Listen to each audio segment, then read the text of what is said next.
Good morning, everyone. We welcome you to the Marion County Board of County Commissioners regularly scheduled board meeting. Today is Tuesday, February the 19th, 2019. If you'll please stand with me for the invocation and pledge. Dear Heavenly Father, we come before you as a unified board, seeking your guidance and wisdom for this meeting. Please guide our hearts and our minds in the spirit of fairness, right thought, and speech for the good of our citizens, and so that your will be accomplished through us for our community. Please bless our county with prosperity, peace, and unity, and provide protection to those that protect us at home and abroad. I humbly ask these in the name of Jesus. Amen. Amen. Pledge allegiance to the flag of the United States of America and to the republic for which it stands, one nation, under God, indivisible, with liberty and justice for all. Madam Clerk, if you'll please call roll. Chairman Stone. Here. Chairman Moore. Here. Commissioner Bryant. Here. Commissioner Gold. Here. Commissioner Zalek. Here. Very good. Okay, that's going to take us into a few housekeeping items, and as my process is, I make sure I go over all of the comments on the first page of our agenda notes for those who may be joining us for the first time. This is our regularly scheduled meeting on the third Tuesday of the month, and so I am going to encourage participation for those that are joining us live today, and I will ask that you please follow these guidelines to ensure that there is mutual respect and all get the opportunity to speak. So as a courtesy to others, please silence your cell phones and any other electronic devices that you have. You may set them to vibrate or turn them completely off. If you do need to have a conversation on the phone or with your parties in your party, please step outside of the auditorium so that we will not pick that up here in the front of the auditorium. If you want to address the commissioners, you can do so at the beginning of the meeting. We will be having general public items, and you'll be invited to come down. You will have 2 minutes to speak. When you get here, please state your name and address for the record. Those that have already signed up are on the agenda, and they will be allowed 5 minutes. There will be a set of lights, and I ask you to please adhere to those lights. When you see yellow, please begin to wrap up your comments, and red, please conclude immediately. Please, again, keep your cell phones silent. Also, I would encourage those who are listening or watching by live stream, you can pick up our consent agenda. You can pick up our agenda on the Marion County website, which is marioncountyfl.org. And if you would like to be on the agenda, you can always sign up before the Friday before the meeting. If anyone needs any accommodations due to a disability or physical impairment, please contact Marion County Administration at 352-438-2300 at least 2 days before the meeting. Our Marion County Clerk, David Ellsperman, keeps the official minutes and audio recordings of the Commission meetings, workshops, and public hearings. To request a copy of the materials, you may contact the Clerk's office at 352-671-5622. We also offer video recordings of most board meetings, workshops, and hearings, and you can call to speak with Marion County Administration for additional details at 352-438-2300. So now that I've given you those, let me share our announcements. This afternoon at 2 p.m., we will be holding our regularly scheduled zoning meeting. And again, on February the 21st, we will be holding a commission meeting which will be joint with the Alachua County Commission to discuss matters of mutual interest. That meeting will take place on February the 21st, and that will be at the Weber Center at College of Central Florida. On February the 26th at 4 p.m., the Ocala-Marion County Transportation Planning and Zoning Planning Organization meeting will take place, and that is held every fourth Tuesday of the month, and that will be here in the auditorium. Additionally, on March the 7th, we do have a date change. Our regularly scheduled first Tuesday meeting of the month will be held the first Thursday of the month, only in the month of March, and that will be at 9 a.m. again here in our Commission auditorium. So that concludes our announcements, and that's going to take us to item 1 on our agenda. So moved. Second. We've got a motion by Commissioner Moore, second by Commissioner Bryant. All those in favor? Aye. Any opposed? The motion carries unanimously. And so, Commissioners, if you'll please join me around front for proclamations and recognition.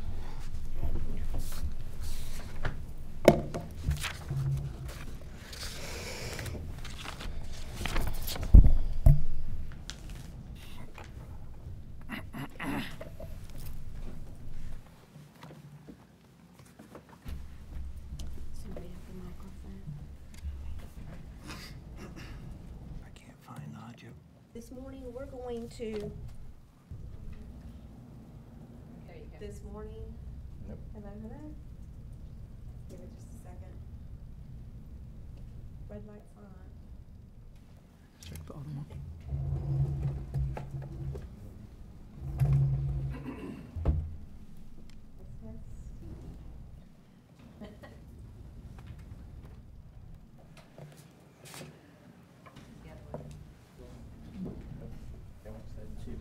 Is it recording? We're going to start our proclamations this morning with Commissioner Moore presenting a certificate of recognition in honor of David Laffey. And this will be presented to Cheryl Laffey, and so I'll invite Miss Laffey to come down and any others in her party that she'd like to bring with her.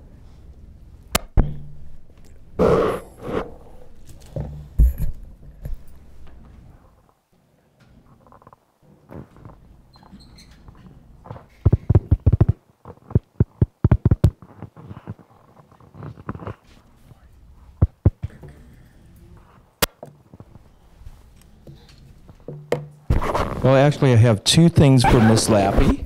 One, we're going to have a proclamation, but the other is we have our 175th, and on behalf of Marion County Commission and the Fort King Heritage Association, a pin for you in commemoration of our 175 years as being Marion County. Thank you. And let me read this, but your husband was an awesome, awesome guy. I'm on the Fort King Heritage, as is Pam. We're on there, and he's just an awesome guy, and was at the funeral, and it's like good to see you again here. A little bit better conditions than last time. But this is a proclamation presented to David Laffey, whereas the City of Ocala and Marion County Board of County Commissioners jointly owns the Fort King National Historic Landmark, and whereas Fort King served as an important military base in the early 1800s up to and during the Seminole Wars, and in 1844 was designated the county seat of the newly formed Marion County.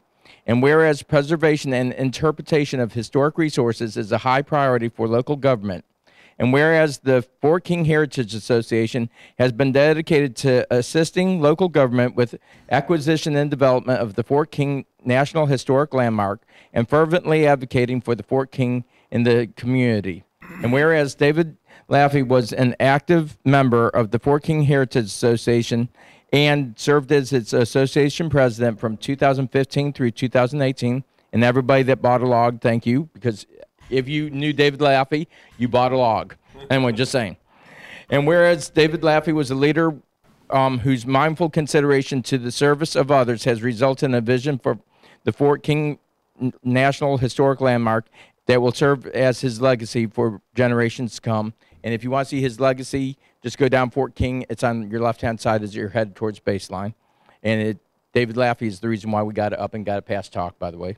Now, therefore, be it proclaimed by the Board of County Commissioners in Marion County, Florida, that David Laffey is recognized and honored for his contributions to the community and retrospectively applauded for his efforts to preserve our local, state, and national heritage at the Fort King National Historic Landmark. This proclamation shall be furnished to the family of David Laffey and shall be made part of the public records of Marion County, Florida, in the minutes of the meeting of the Board of County Commissioners in and for Marion County, Florida, that's a tongue twister, duly recognized this 19th day of February 2019, signed by all 5 county commissioners and attested to by David Elchman, clerk of the courts. And we have Pam Stafford, who's one of our fellow Fort King Heritage Association members and also one of our backbones in fundraising. Would you like to say a few words too?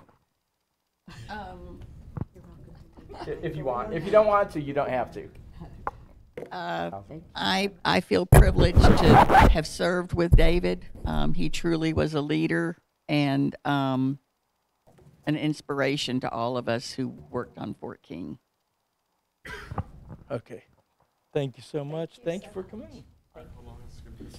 It's real good picture.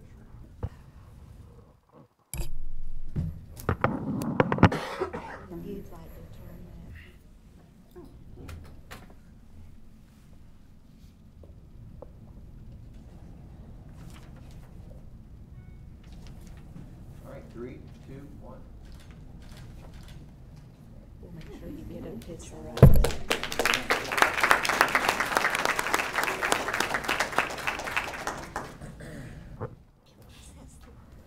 Thank you. What? Oh. Here's yours. Yeah. Yeah, those are my glasses.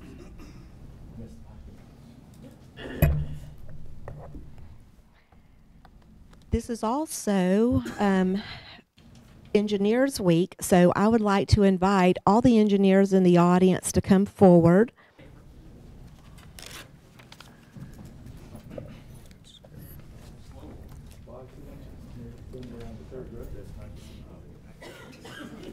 Engineer on the 3rd row.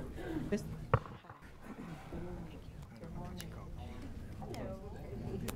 morning, Nick. How you doing? I'm gonna give you room. Good morning. How you doing? Look at all these engineers. My goodness. Hey, how are you? I'll just go take your Good. seats. Oh, Monier, yeah, that's right. Monier and Angel are. Morning. How you doing? Good morning, sir. Now I know.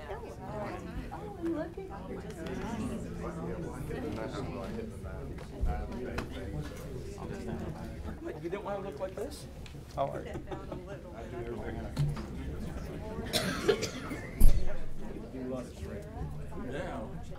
You're gonna hide in the back? Good morning, folks. Well, I'm primarily an engineer and mostly a sailor. All right, great. I'm going to make this presentation to you. So all of these people on this podium here, this is what builds a community to make it last. So we're happy to welcome you and present this proclamation to Mr. Mora with Kimley Horn. So the proclamation states, whereas National Engineers Week, founded in 1951 by the National Society of Professional Engineers, is always celebrated at the time of George Washington's birthday in February because he was our first president and a military engineer. And whereas engineers employ scientific and technical skills to the advancement and betterment of human welfare. And whereas engineers are dedicated to ensuring a diverse, vigorous, and well-educated workforce by increasing interest in engineering and technology-oriented careers. And whereas engineers encourage our youth, math, and science students to realize the practical power of their own knowledge. And whereas National Engineers Week promotes the importance of high levels of math, science, and technological literacy and motivates youth to pursue engineering careers. And whereas the theme of National Engineers Week in 2019 is Engineers, Invent Amazing.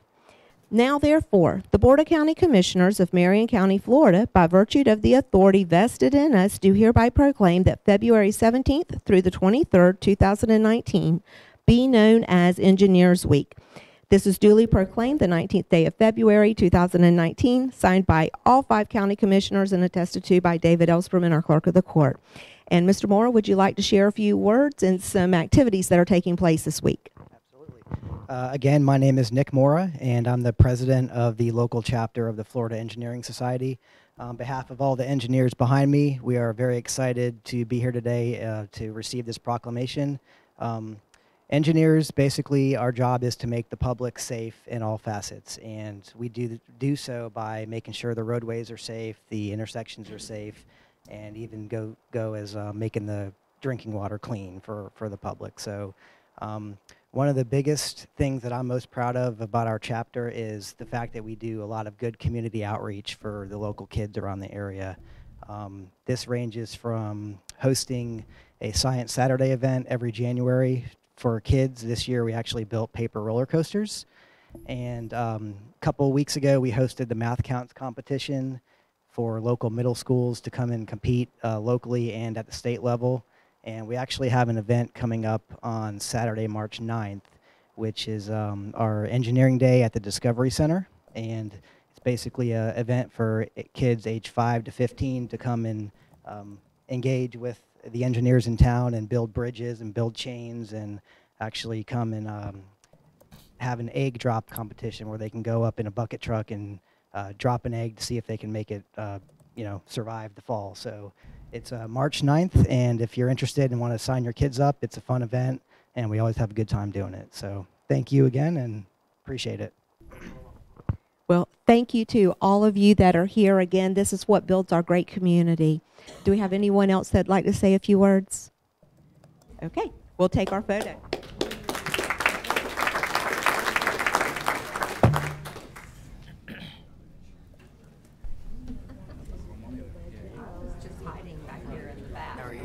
Mike, you're an engineer. Come on, Mike. We got an engineer on the third row. You're an engineer. You're not an engineer? Oh, you're a computer engineer. Oh, computer engineer. Sorry. Wrong kind of engineer. What? He's an awesome engineer. He's kind of awesome.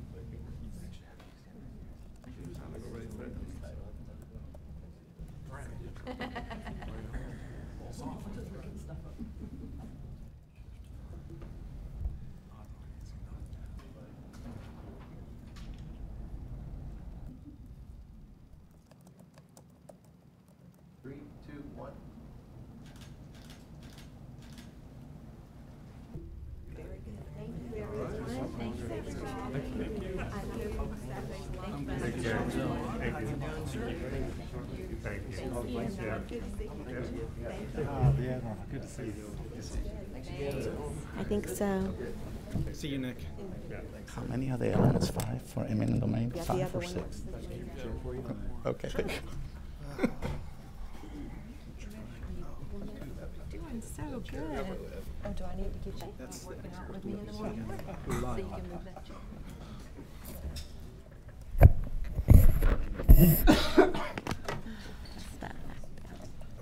Okay, thank you everyone for participating in those honors. We'll now go into general public comments, and again, those that have signed up will have 5 minutes. Again, please state your name and address for the record when you come down.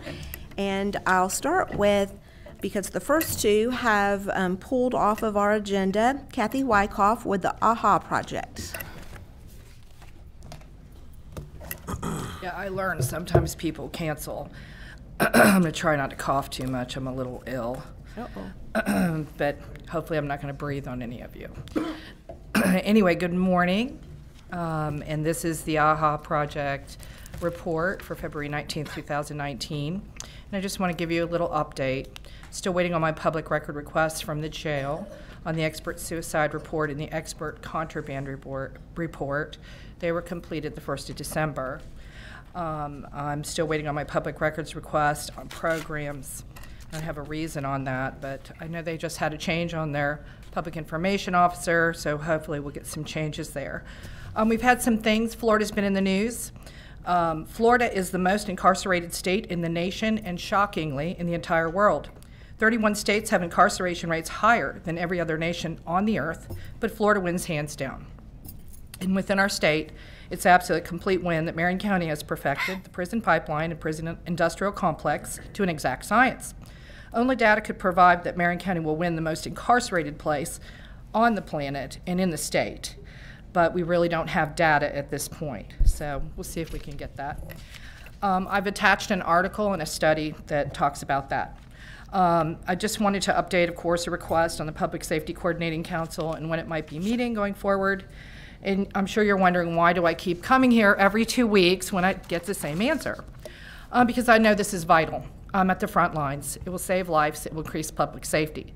I have a very active office in Palm Beach, which has a population of 1.5 million people. It was the epicenter of the Oxycontin Express. Still has hundreds of recovery houses. And 4 years ago, we were having overdoses constantly. I was bonding those out that survived. The community responded with, and I quote from the attached article that I provided to you, officials began working with help from police, hospitals, criminal justice specialists, and the rehab industry.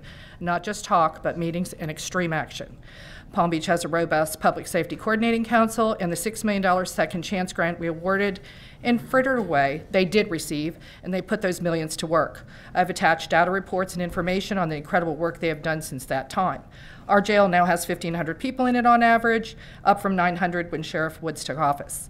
The Palm Beach County jail population is down, and the data isn't included in your package. Their population runs 2,000. Per 100,000, we incarcerate 564 citizens on a regular basis. In Palm Beach, it's 133. It's pretty staggering. And their crime rate is down. So right now I reported that Ocala is the 11th most dangerous city in the entire state, and I hope that's not acceptable. Also attached, I did an article and a study. Opiate overdoses, deaths are down 41% in Palm Beach, 41%. We don't have that same statistic here. And we don't really have a data. We don't have a dashboard. And I think our citizens deserve that. I think we should have data. I think we should be providing it. So basically, all I can do is bring you information. I'm on the front lines. I'm burying them. I'm talking to them in the jail. And I can only tell you. And it's up to you, because kind of like the president, the buck stops here, guys. So love you guys. I'm out of here. I know you don't want to talk to me. Okay. We welcome you. Oh, every time you come. I also brought you one of these. It's pretty amazing. Palm Beach. I have all these great cities, and crime is down all over the state. It's not here. So we've got to work on this, right? Thank We're you all for being, public safety. Absolutely. We're Do all you for have public something- safety. I haven't had anybody say I am not for public safety. All right. Thank you, guys. Do you have anything? Just for the record, we do not applaud in the audience. This is a board meeting. This is not any sort of a pep rally. Did you have something, Commissioner Bryant? Well, I mean, and I applaud everything that Palm Beach has done, but I think it's also extremely important to remember that a large part of Palm Beach's problem was that they had a lot of sober homes that had opened up, and rehab homes, and that is where they really have seen the decline in their opioid problem, is the fact that they've been successful in shutting down a lot of those places where they were bringing people from out of the state and they really weren't receiving the treatment that they needed. Right. They were overrun with that problem. And that is a known fact. Not to say that we don't have a lot of work to do, but fortunately for us, we don't have as extensive of a problem in that area as Palm Beach County did. Thank you for sharing that information. And do we have anyone? Well, excuse me, I do have two people who have signed up to speak this morning. We'll start with Mark E. Sapp. And behind Mr. Sapp is J.W. Albright. So if Mr. Albright, if you'd like to make your way down to the front as well. Good morning. Good morning, Mr. Sapp. If you'll go ahead and give your name and address for the record, for the clerk, please. Mark Sapp, 5041 Southeast 18th Street, Ocala, Florida. Thank you for your time. I'd like to address your Section 9A, which is the 35th Street, 49th Street continuation of the road. And thank you for the opportunity to come before you. We're entering a time of greatness for Marion County that can be achieved and cemented in the annals of history for Marion County and the Board of County Commissioners. Hopefully in the favor of its citizenry and for the commissioners, but possibly not if we do not use sound and physical responsible decisions. You've been provided by staff 3 different scenarios for additions to the 35th and 49th Phase 2 extension, covering bridges with backfill, no bridge with backfill, and a backfill with no bridge, all of which are very compelling. Unfortunately, the numbers do not add up. If you want to go to page 16 of 16, if you haven't, you received this stuff last Thursday from staff. Alternate E, roadway drainage and walls, is grossly misrepresented numbers. The average cost of construction per mile is $4 million. The number reflecting 1.5 miles of road needed is $2.4 million over budget, and not a fair representation of what an urban 4-lane segmented road cost and construction in a rural setting is. This could be in part to the fact that staff has recommended 2 routes, both who have been selected on a property which unnecessarily need to pass over, near, around, or by a hole in the ground. This construction admin fees on that phase are also higher than a standard road than of a single span bridge or heavy complicated backfill, which unfairly has shown the unjust raise of the potentials for severe and painful maintenance costs in the future and possible settlement. We only need to look at Highway 315 to understand what settlement is in a road in a county, and that backfill was not done underwater. Alternate 3A of bid 19B-078, there's only one bid number provided in the bid process. This is any means a complete and finalized number, with a widely variable future pricing being a possibility, even though the stock bulk material is a guaranteed number till 2020. The bid numbers provided were for $4 million and not a complete estimated $6.95 million found on page 16 of 16. Mr. Sapp, if you'll please conclude your comments. Section 3B has a bridge. You have the same problems. Based on DOT numbers, you're $528,000 short based on 2014 construction numbers. So now that I glazed your eyes over, just give me 30 seconds and I'll finish. I ask that the county make no decision on acquiring the right-of-way at the Clifton Mine today based on the short time frame that's been given, the too many questions in the construction cost, and the inability to give the most bang for the buck to the citizens of Marion County.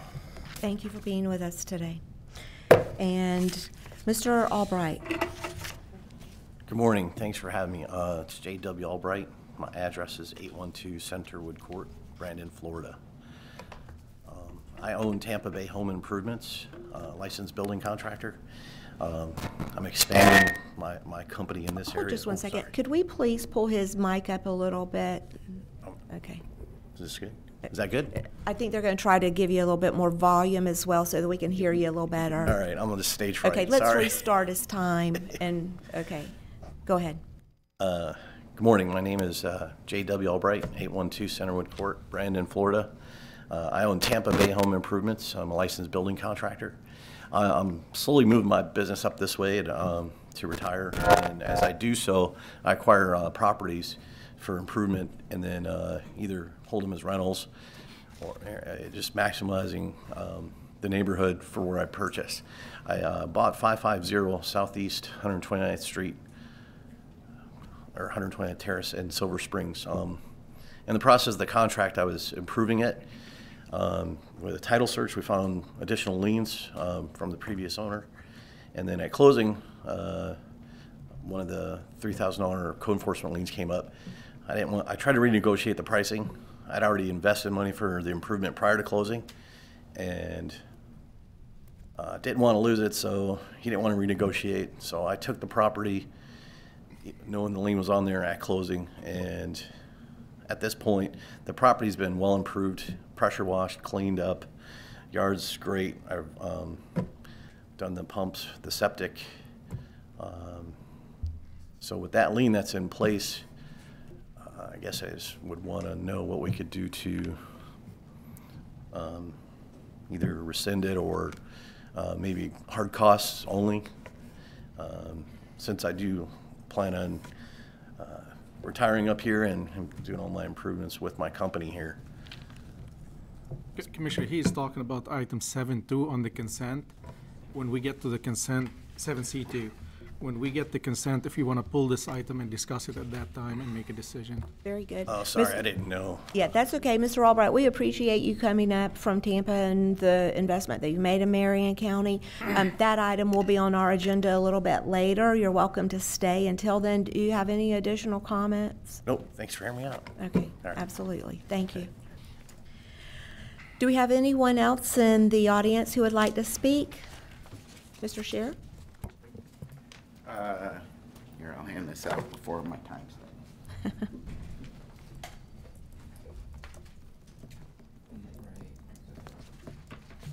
Talked to several people over the years and thought this was going to happen, and it hasn't. So wanted to give it a boost again.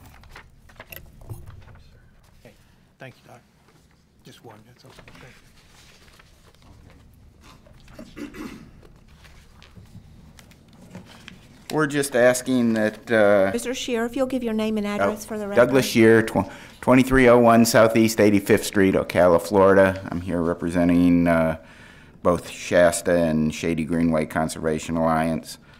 We'd just like to see the part of Southwest 80th Avenue between 475 and Southwest 19th Road named after Darlene Wiesner for her many years of service to the county on the planning board and running for county commission and for fighting to preserve the shady area and the thing it was. And we would ask that the county look at that.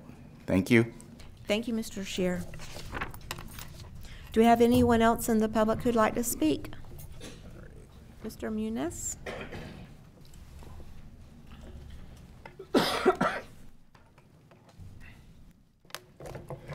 Henry Munoz, 495 Marion Oaks Boulevard. I think it's 9B. I'm looking at the expenses, and I noticed it went up 26% from the previous year. Oh my God, 42,000, basically rounding it up $43,000. And I'm just curious as to see these new changes that I objected to prior, is this what's causing all of these expenses to go up? Okay. Thank you, Mr. Shear. And that was 9D? I think it's 9B, isn't it? 9B, excuse me. Okay, thank 9B. you. When we get to that. 9B2, I think it is. It's the animal services. Is it on the animal services expenditures? Yes, Okay, that's the one. very good. Okay, great. Thank you. 9B. Do we have anyone else in the audience who would like to speak this morning? Okay. Okay. Don't close us out yet. Madam Clerk, one moment. I'm sorry, I didn't plan on Okay. speaking. Go ahead. Dale Kreitzer, 259 Marion Oaks Lane, Ocala, Florida. I just would like to thank you for anything that you do in the expenditures for the animals of Marion County. That's basically it. Thank you. Thank you, Ms. Kreitzer. Do we have anyone else? Okay, then we will close public comment. Somebody in the back that stood up. Okay, if there's anyone else, please come forward now. We're going to keep public comment open as long as I know someone's here to speak, but if you do want to speak, then I'm going to ask you to come on down to the second podium. You can go ahead, ma'am. But if there's anyone behind this lady, if you'll please come forward. Okay. Yes, ma'am. Good morning. Cheryl Vincent from Lakeland, Florida. On behalf of Southern Regional Paso-Fino Horse Association and its members, I would like to thank you for hearing me today.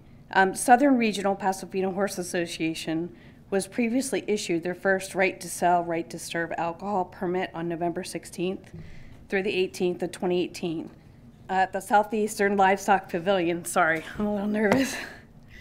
With no incidences or issues. Southern Regional Paso-Fino Horse Association would like the Board of County Commissioners approval for additional alcohol permit, right to sell, right to serve for our upcoming contracted shows at the Southeastern Livestock Pavilion for 2019 on the following dates: March 1st through 3rd, 2019, April 26th through 28th, August 9th through 12th. Southern Regional Paso-Fino Horse Association is asking for the 3 days for the right to sell, right to serve permits here today, so that they will not need to come in front of the board commissioners again for the same issues, leaving time for others to speak their mind. Okay. Thank you. Unless this board elects to take up that item, thank you for your comments. Do we have anyone else in the audience to speak? Okay, that being said, we're going to close public comment, and we will next go into adopting 3 sets of minutes. So moved. Second. We have a motion by Commissioner Moore, second by Commissioner Bryant. Any opposed?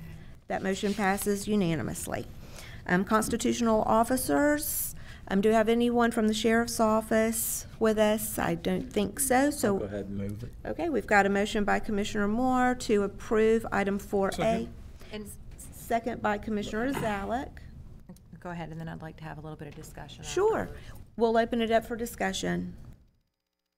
No, we'll vote on this and then I have a. Oh, I'm sorry. And I can actually bring it up at the end of the meeting. Okay, very good. Do we have any discussion on 4A? Then I'll call the vote. All in favor? Aye. Any opposed? That motion carries unanimously. We'll next go to our clerk of the court. You go, Commissioner Bryant? I'm good. Okay. Thank you, Mr. Madam Elsterman. Chairman. On the agenda, request adoption of the budget amendments as listed, 1 through 11 on 5A. So moved. Second. We've got a motion by Commissioner Bryant, second by Commissioner Gold. Do we have any opposed? Well, first I should say, any discussion, further discussion? I'll call the vote. All in favor? Aye. Any opposed? That motion carries unanimously. Thank you, ma'am. Thank you. Okay, moving right along. We have no public hearings this morning, so we'll go to the consent. Give me 1 second to catch up with my notes here. At this point, do we have any that need to be pulled? I'll start with Commissioner Gold. I'll do 7C2. 7C2. Commissioner Zalek. Did you pull E5? I'll do. Okay, 7F4. 7F4. Commissioner Bryant. Commissioner Zalek just pulled mine. I just want it pulled for discussion so I can know when that project is going to start. Very good. And Commissioner Moore? Okay, so we're pulling 7C2 and 7F4. And Mr. Commissioner, Boyes? I would like to pull 7E5. At this time, that can be handled administratively, and we are working on a list of events at the airport, and we will be bringing back to you a resolution with fees that will apply for those events. Okay. There will be no charge for this event at this time. We have guidelines and regulation they will have to follow, and they are agreeing to all of this. Very good. So we are pulling 75. That will be handled administratively. There'll be no cost for the event. We have 7C2 pulled and 7F4 pulled. I need a motion to approve the rest of the consent. So Move moved. the balance. Second. I've got a motion by Commissioner Bryant, second by Commissioner Moore. Any further discussion? All in favor? Aye. Any opposed? That motion carries unanimously. And we'll start with Commissioner Gold with 7C2. That was Mr. Albright's that we wish to pull for the lien. Okay, so Mr. Mortzoff, thank you for coming forward to share some details with us. Sure. 7C2, this is Sam Martzoff, Marion County Growth Services Director for the record. 7C2 is a request for reduction or rescission of a lien. You heard Mr. Albright summarize his activities on the property earlier. He is here. The lien was recorded against a different individual, Dylan Brockett, in early 2018, and Mr. Albright came to acquire the property in late 2018, November. It's in Chippewa Chief Hammock subdivision, mobile home subdivision, and it was improved with a 1972 single wide, which was the property had an accumulation of junk, which Mr. Albright has helped clean up and has the mobile home position to put it back in service as a usable rental property. He reports to have $16,135 in the property so far, and those Code Enforcement Board lien was $3,000. The administrative cost was $265.77. The property appraiser's office has the value listed at $8,700, and a search of the appraiser's sales records recently show the improved properties in there anywhere from $9,000 to $59,000. So he's well within the range. He did go to the Code Enforcement Board. The board did recommend a rescission or reduction of the lien. They did not specify how much. Staff has recommended denial of the request, but would look to at least get the administrative cost of $265.77. Thank you, Mr. Mortzoff. Do we have any questions for Mr. Mortzoff? Just other than the administrative, what's the any other hard costs other than the administrative? No, sir. We did not abate this. This was a code enforcement lien, violation lien. So there's no abatement, all right? No, sir. So we have a hard cost of $265.77 for administrative and staff cost. What's the pleasure of the board? I'll make a, you want to go? Give me 1 minute. Who wants to speak? Should at least recover something off of it. Yeah, I just want to check the, So the property appraiser in 2018 lists the assessed value at $8,702. That's not the market. yeah. You're going to pull that up, Commissioner Yeah, I'm Bryant? just pulling all that up real quick. Thank See you. if I can get it to come up.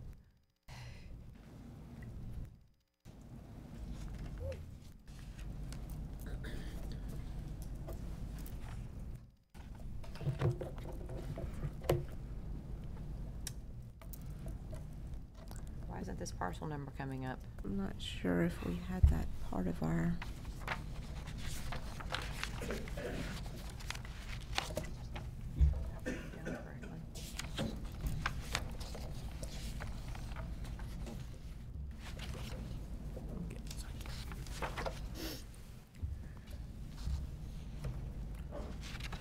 Maybe going forward, Sam, we might be able to start including market value in your write-up. Right. We It see is in the, We see assessed value in there, but maybe include the market value. Assessed value Is is it- 8702 Okay. by the property appraiser. What's the assessed? 8702. Okay. Why don't we move for like $1,000 or something, $1,200? At least reduces it somewhat. Why don't we just $1,200. give a 50% reduction? Yeah, it's Yeah, it's $1,500. about the same That's thing. fine. So do I have a motion for a 50% reduction plus the hard cost of $265.77? No, just total. Total. Just a total of $1,500? $1,500. So I've got a motion for $1,500 from Commissioner Zalek. Do I have a second? Second. Second by Commissioner Bryant. Any further discussion? I'll call the vote. All in favor to reduce the fine to $1,500? Aye. Aye. Any opposed? That motion carries unanimously. Thank you, Mr. Albright. Okay. Next, we have 7F4, Commissioner Zalek. Yeah, Commissioner Bryan had a question, so she can go first. Thanks. We are awarding that bid today. I would like to know a schedule as to when the job is going to start and when we can expect it to be complete. So we have Tracy Straub. Good morning, Commissioners. Tracy Straub, County Engineer for the record. So the notice to proceed will be issued upon contract signatures. They're usually pretty quick and tidy. I would expect those within a couple of days. And then that is a 70-day contract. We have no reason to believe that we expect that contractor to start immediately on that job, and we expect them to be able, it's a very straightforward project. There's no hidden items out there, so we expect them to be able to move on that very quickly. Okay, so 70 days to complete it? 70 days to substantial completion. You could see a few tidy-up items after that. Okay. Yes, So ma'am. 90 days. 70 days. When are you thinking it's going to start, though? By the end of the It week? should start, we may By the actually end of have the a week. contract. She said a couple requirement days. Of 30 days? Is it 2 weeks to notice to proceed? Is there a contract timeline on this one of when you sign? If you'd like to come forward, I'm sorry, Susan. I'm sorry. You're going to need to come Thank you. forward. But it is. It's just dependent upon contract signatures. That's really all it is. Okay, so we'll welcome our Director of Procurement. It shouldn't, Susan Olson, Procurement Services Director. It shouldn't take more than a week to get all the signatures, but sometimes they record the bond and everything at the clerk's office, and that usually in one day. So as soon as that's all done, we issue a notice to proceed, the 70 days start, and that's for substantial completion. Like Tracy said, there may be a couple extra days for final. And so in fairness, if you're asking me what day will he show up out there, he has 70 days per the terms of the contract. He is on another project with us right now, but he's about to move into a paving operation on that job. So the work that is going on that current job, that crew would very likely be the crew that moves over to our job. However, it is a 70-day job. I don't know if he has something smaller scheduled in between. Okay, I need to know the answer to that. I will get you that. I've got lots of people calling me about that road. You do, yes, ma'am. And they would like an answer as to when that road is going to be done. We will reach out to the contractor and give you the actual start dates and all of that. But he will be awarded within just a week or so. That 70-day clock will start.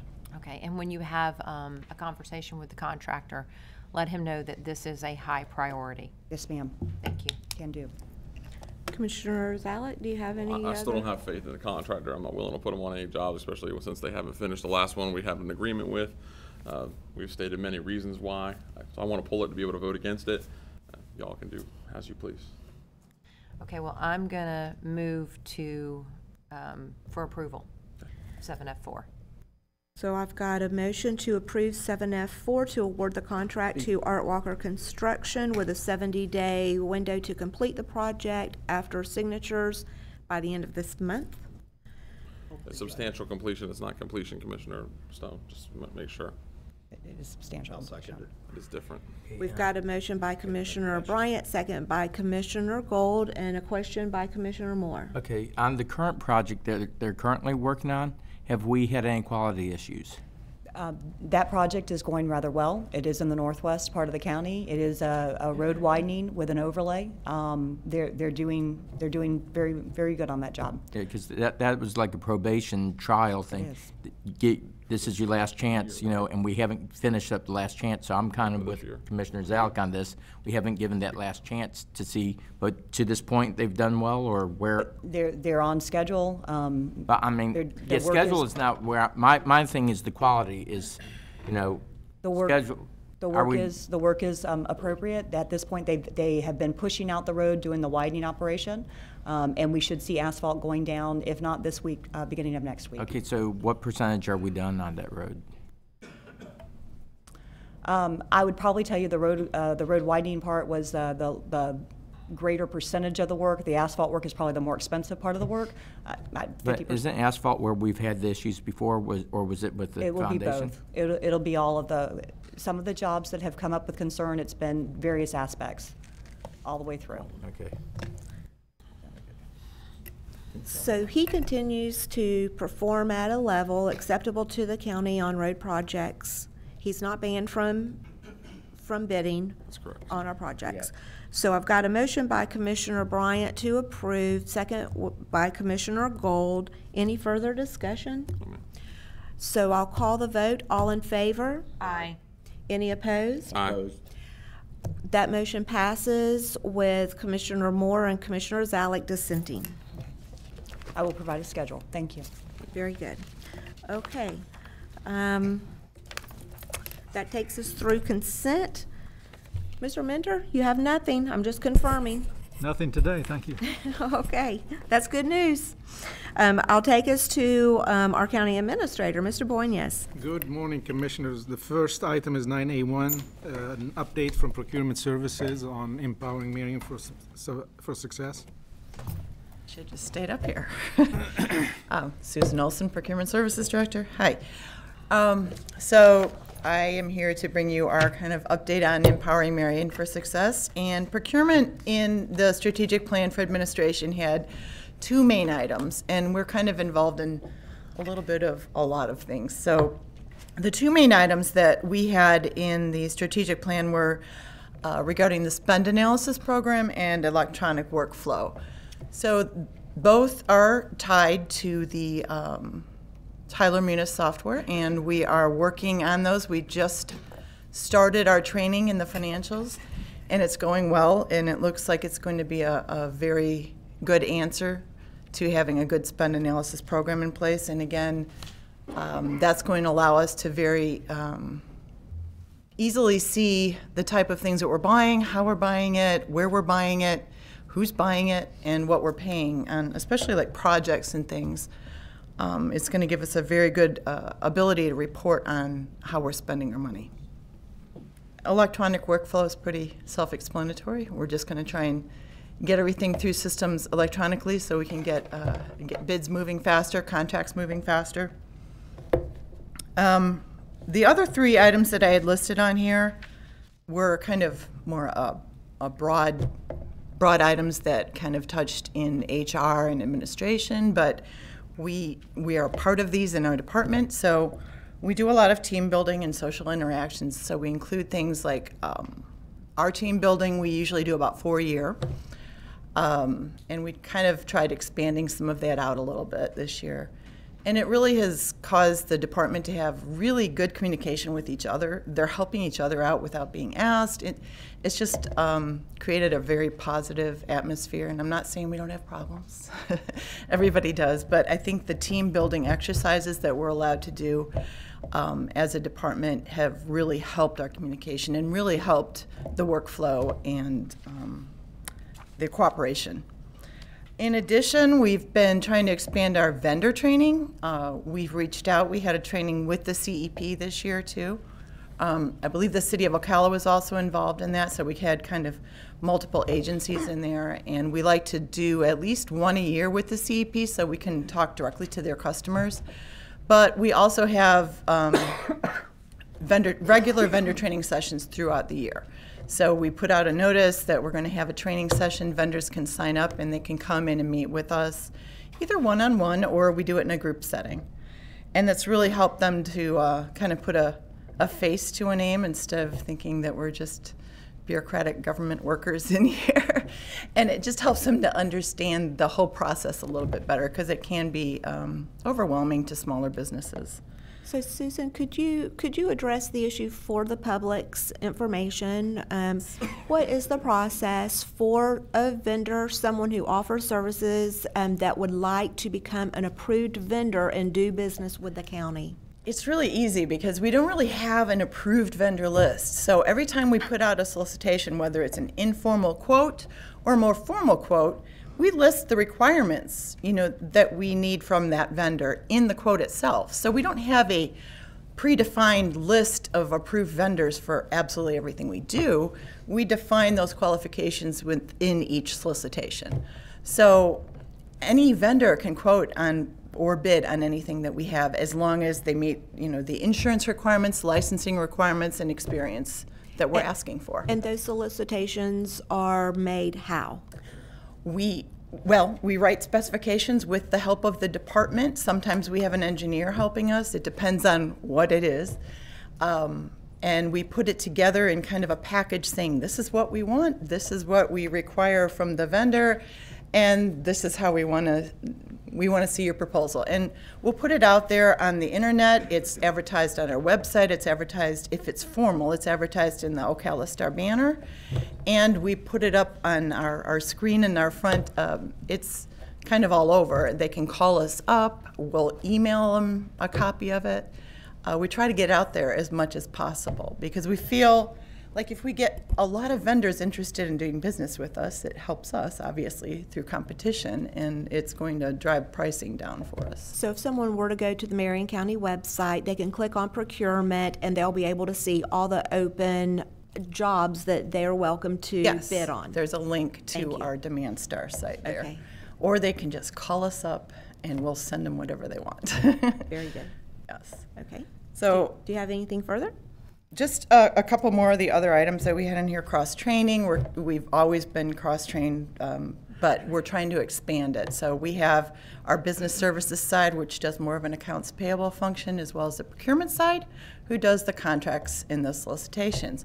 We're trying to integrate them more. We're taking the coordinators, and they're training each other on their jobs. And it's really opened up a lot of communication and just being able to catch things and open up the ideas of how to get things expedited and just be creative on solutions for these departments. So it's really helpful. And then our customer service surveys, we've always done external and internal customer service surveys.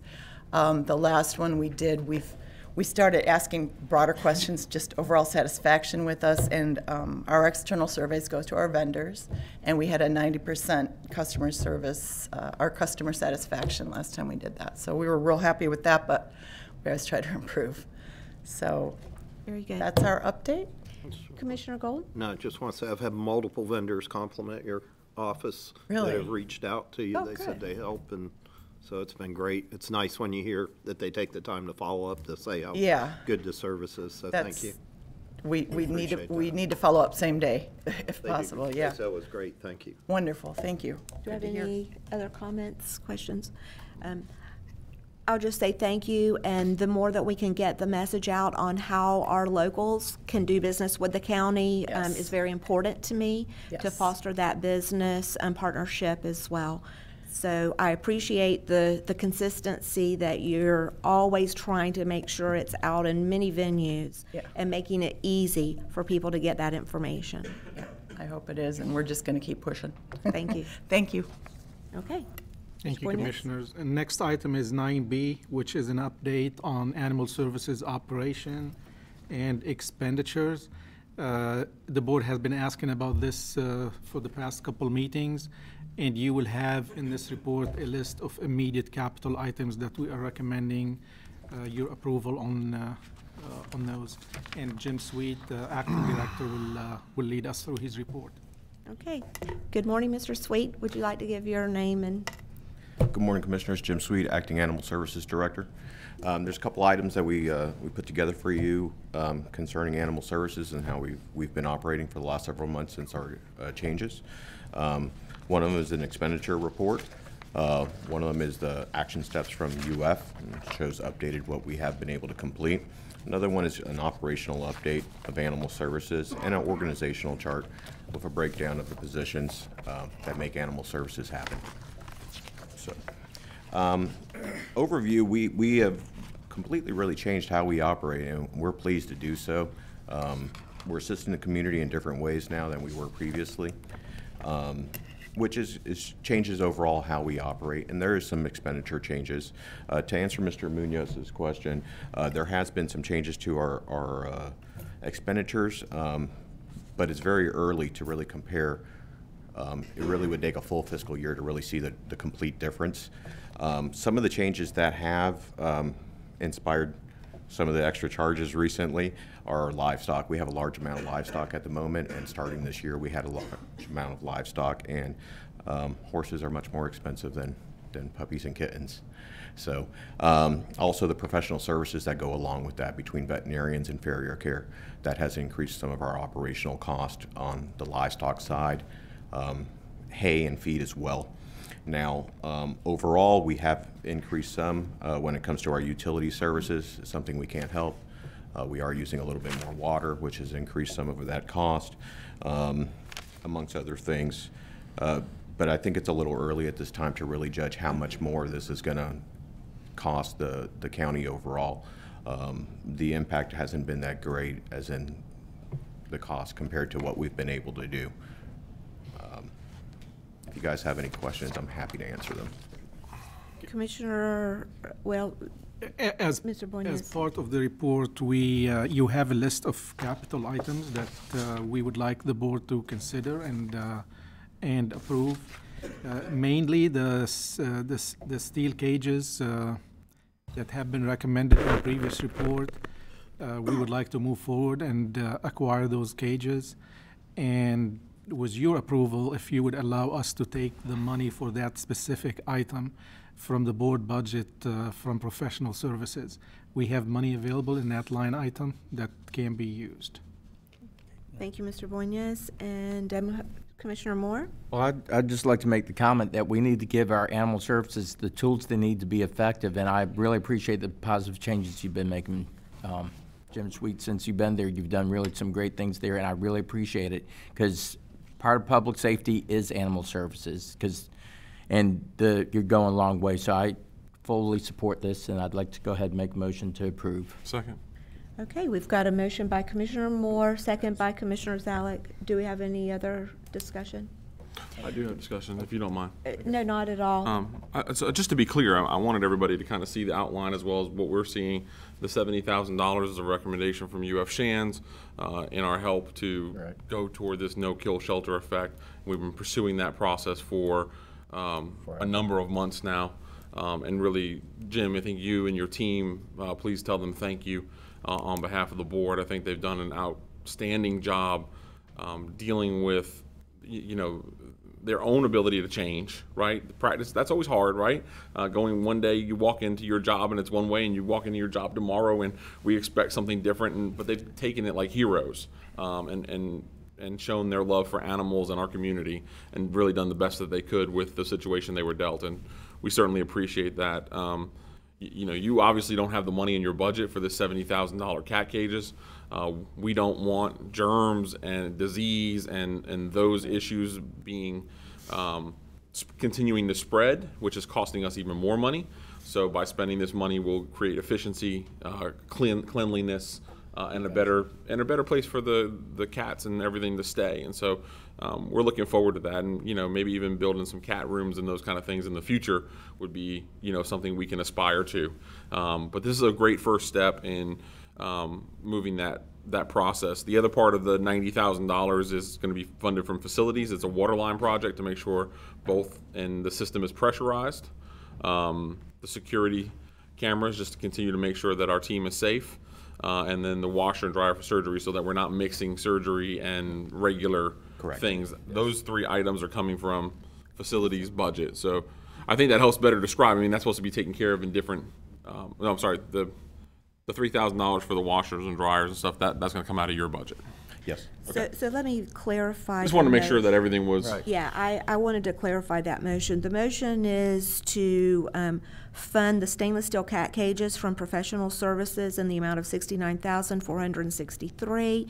We have a washer and dryer for surgery that will come out of animal services budget, and then the remaining dollars of $14,000 and $7,000 for a total of $21,000 will come out of facilities budget. Correct. So that's the motion by Commissioner Moore, second by Commissioner Zalek. Yep. And we have the that's for appropriate benefit. funding there. Yes. So, Mr. Clerk. Yeah, Michael, Tomich and I were discussing, I do have a budget amendment on the desk if you want to improve that, include that in your motion. Sure. I'll include that in our motion. Is that If I professional may, for the services or record, legislative just- services? Just so it's in the record. Allow me a moment. Yeah, if you'll read it. That the legislative professional services transfer $70,000. The animal service department postage and freight is $3,500, and the rest of the money's already in the budget. And we're not touching any reserves. Right. No reserves. Correct. Okay, so Mr. Tomich is going to clarify those funds. Who is our finance?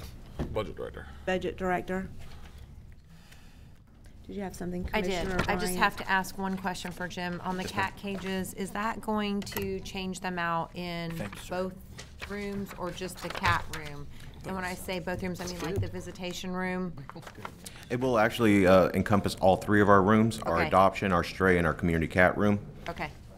Which is a great deal. And that's something that, we obviously need to do. This is an item that's been on the shelf basically for about a year now, because at one point we had somebody that was going to be donating money to help with the cost of that. Right. That never came to fruition. So, obviously with all of the recommendations that we've already implemented, this is kind of one of the big last pieces to the puzzle. Absolutely. And so moving forward with this is obviously the right thing to do. And I just echo Commissioner Zalek's comments as far as our animal services staff and you and your entire team. I know that this has not been an easy thing to do. You've all hung in there. You've taken a lot of grief at times, but you're doing a fabulous job. And I think the most important thing we can do is to stay the course and to realize that when this is all said and done, we have a better department for it. So good job. Thanks. Do we have any further discussion on the motion? Then I'll call the vote. All in favor? Aye. Aye. Any opposed? That motion carries unanimously. And that includes the resolution from Mr. Tomich? Yes. It does. Okay.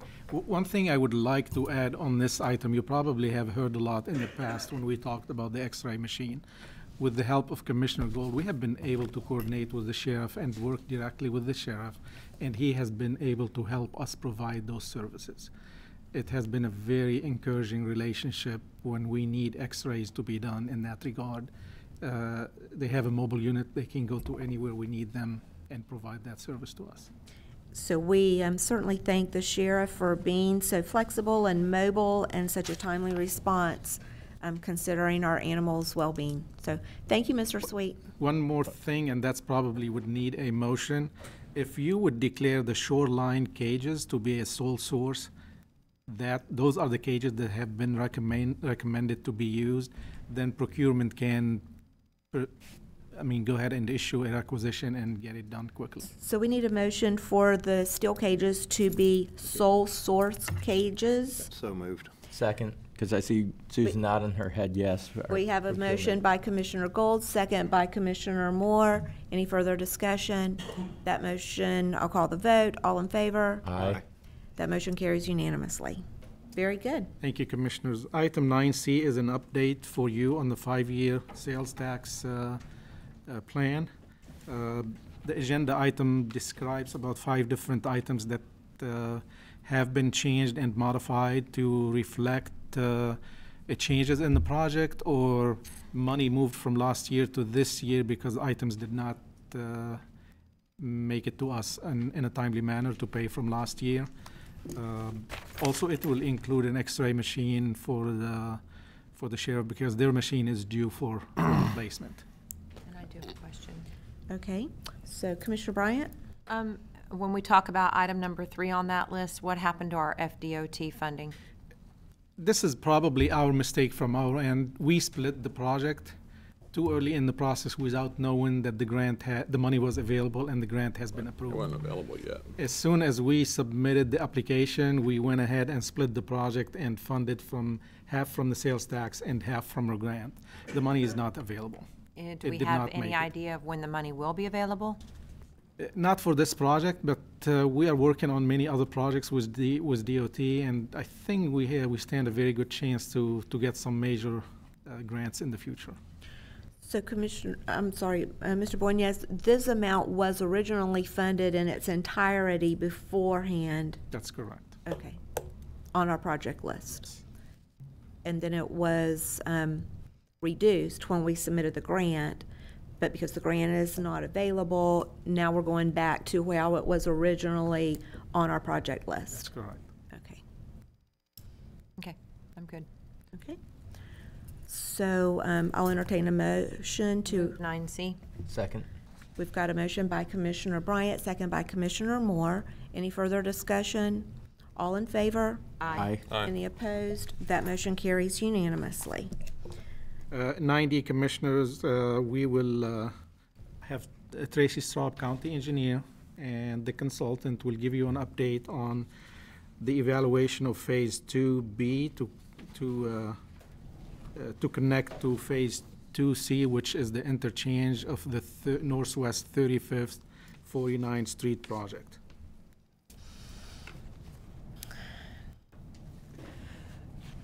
Good morning, Commissioners. Tracy Straub, County Engineer for the record.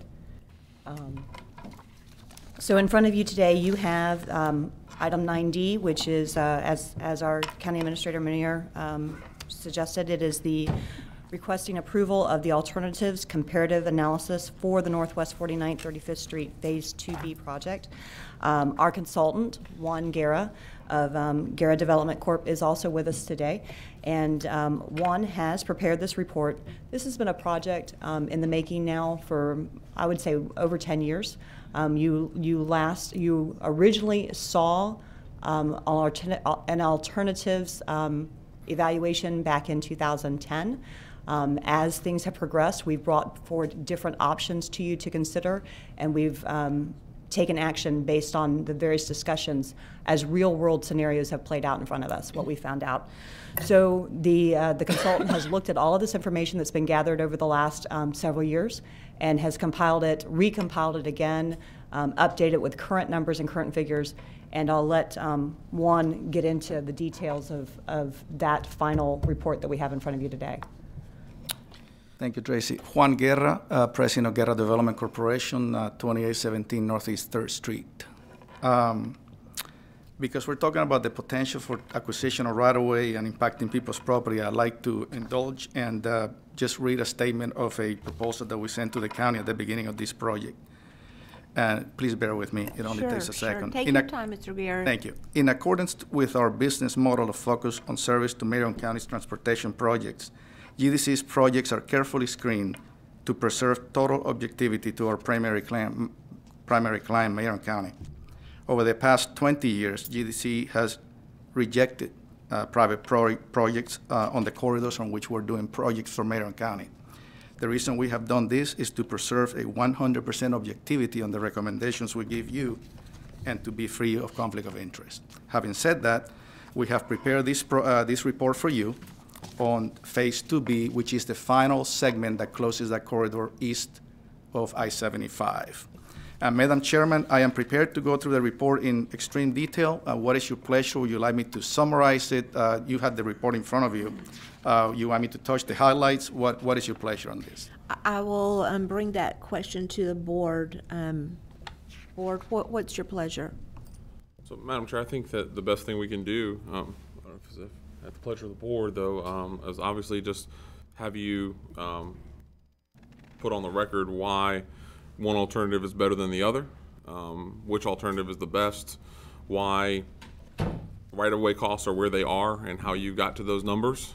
I think there was a gentleman that spoke today about the right-of-way acquisition cost of the mine, any of those issues that are there. I think this board has been through enough of acquisitions and eminent domain cases to understand the difference between a right-of-way acquisition on a piece of rural land versus a right-of-way acquisition that goes through somebody's business. If you were to go through, obviously, if you were to expand a roadway that took somebody's, probably the easiest example is a gas station on the corner or a drugstore like a Walgreens or something like that. If you encumbered enough of that property, you'd have to pay that business that person business damages, because that's what our Constitution says. And we're obliged to follow that, and people should get, if the government comes in and seizes your property, you should get fair value for that, and that's been determined by the courts. Guy is a master at understanding, and Tracy at understanding these things, and we're trying to be sensitive to the property owners. But I think that's a great question for the people of Marion County. You know, what's the best roadway to go? Why are we picking one or the other? Why are you making that suggestion? What are the real costs? And what was the IJR based on that gave us the justification for the interchange in the first place? I think understanding that and the public understanding that, Mr. Guerra, would be a good place to start. Thank you for the direction. Then let me start then from the beginning. And back in 2007, the County Commission at the time directed staff and subsequently us to come up with a corridor that would move traffic from one end of the county to the other one. That corridor, as you already know, is a 35th, 49th Street corridor, and some of those elements have already been constructed and some have already been designed. It is important to go back to what the original mandate was, and those were the goals and objectives for this corridor. One objective was to provide an east-west corridor to allow for the efficient and safe movement of traffic from one side of the county to the other one. The second objective was to provide a corridor that would allow the potential to upgrade and overfly over I-75 into an interchange. We can say that we have achieved mostly both of those. We have an approved IJR. DOT is currently working on an interchange, so we have succeeded on that initial goal. Then, of course, the selection of the route of one of the three that we have studied and the recommendation that we have given you is trying to follow the original objective of this corridor, to move traffic safely and efficiently from one part of the county to the other one. In our opinion, and I'm going to do the bluffs thing, which is bottom line first, is, in our opinion, alternate 3A achieves this goal better than any other alternative, and that's the one filled with no bridge over the pit. So let me go into a little bit of detail as to why. It is the more direct route, and traffic models show that the more direct route is a more efficient roadway. So in essence, you get a better bang for your buck, because after all, the objective is to move traffic. Not only our traffic models, but the traffic models prepared by DOT in conjunction with the development of the interchange that is taking place right now at 49th Street and I-75 showed that the shorter route, which is going through the mine, provides a much better and efficient traffic flow than the alternate E route. That was not our traffic model, but that's DOT's traffic model, correct, Tracy? Yes, sir. Okay. So there are also benefits that are, I would say, less tangible because, and I say less tangible, it's harder to put a number to it, but nonetheless there is a value to it. The shorter route going through the mine provides a greater improvement to the conditions at the interchange at US 27 and I-75. That interchange right now is congested somewhat, and the improvements to that one will be extremely expensive, and there is consideration to do that. But the traffic models have shown that going the shorter route provides improvement to that interchange just south of what we're talking about. In a more tangential aspect of safety, studies have shown that the less number of turns on any roadway provides a safer and more efficient traffic flow. And the route that we have recommended is a more direct and a much better flowing route than the one that would be alternate E, which requires roughly two 90-degree turns on that corridor. Other aspects that weigh heavily is the impact to property owners. The route that we are recommending impacts one property owner who apparently has agreed to sell the property. I'm not judging whether the price is high or low. That's your decision. But only one property owner is impacted, and that is the owner of the Clifton mine. Whereas the other alternate that we decide is not the best alternate impacts anywhere between 20 to 30 properties, of which 8 properties are residential, and those will be dramatic. I'm talking about, we have to keep in mind that the alternate E that we studied is not the alternate E that really would be desirable for the property owners. The alternate E that the property owners desire, say the Baldwin Farm, it extends further north along Northwest 27th Avenue than the one that we studied. And by extending it further north, then you increase the number of properties that are impacted. Of those properties, about 8 residential properties would be severely impacted on those, and another 15 properties possibly, okay? That is a synopsis. I'm trying to keep it short, but that is a synopsis as to why we think the shorter route, the one that we recommended, is better. Cost is one aspect, but it's not all of it. It doesn't matter if you're going to save a lot of money and if you don't achieve the goals and objectives that were set forth for this corridor back in 2007. And I think that the alternative that we recommended achieves those goals better than any other alternative we have studied. This is not the first time we look at alternate E. Back in 2007, we looked at alternate E. We also looked at going straight through along 35th Street and not making a turn to the north and crossing I-75 at the time.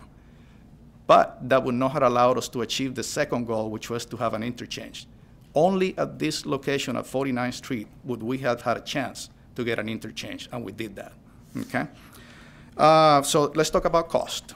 If you go to your last page on the report, you see that alternate 3A is the more inexpensive alternative according to us. But I want to point out to you that from the engineering point of view, cost is only one of the aspects that you should consider. Even if alternate 3A, the mine crossing without the bridge, were more expensive than any of the other alternatives, I will still recommend that one, okay? Because after all, we're trying to achieve goals and objectives that will not be met as efficiently as with this alternative. But in the case of the study that we have done, alternate 3A is roughly about $2 million cheaper than the longer alternate E bypass, and about $1 million than the bridge. Again, I'm rounding the numbers quite severely. How did we get these numbers? And I know there is discrepancy. Getting numbers for something like this is quite an art. Okay, we're not going to go ahead to DOT's numbers and pick them out of DOT's numbers because they're not applicable to Marion County. We all know that DOT numbers are much higher than Marion County, okay? At the same time, we have to be realistic. So my staff studied trends in the economy. We're trying to project costs for when we think you're going to bid this project, and we think you're going to bid this project by the end of this year. So it's not today's cost, it's not yesterday's cost, it's not 10 years from now, it's what we think. And again, it's an art. 10 people can come up with 10 different numbers. but we're trying to be realistic. So we think that by the end of this year, when you bid this project, this is what it's going to cost. How did we get these numbers? We looked at DOT's numbers, which we know they're higher. We looked at the most recent bid that the county had for Phase 1A, which we just had about a couple of weeks ago, okay? And we played with those numbers. Yes, we played with the numbers. Why? Because we have to go item by item on those numbers. For example, let's look at curb and gutter, okay? We look at the price for the curb and gutter for that project, and this is the most current price you have, say $10 per linear foot, okay? But we say that's not realistic because they only have 25 feet of curb and gutter in this project, but we're going to have 2,000 on this project. So that price is going to be adjusted. So based on our judgment, we adjust the most current numbers that you have to suit the project that you have here before you. So you're not going to find these numbers anywhere. These are numbers that we come up with based on our experience, which is about 20 years doing these projects, okay, looking out for you and trying to provide you with the tools to make the right decision. Okay, so they're not DOT numbers.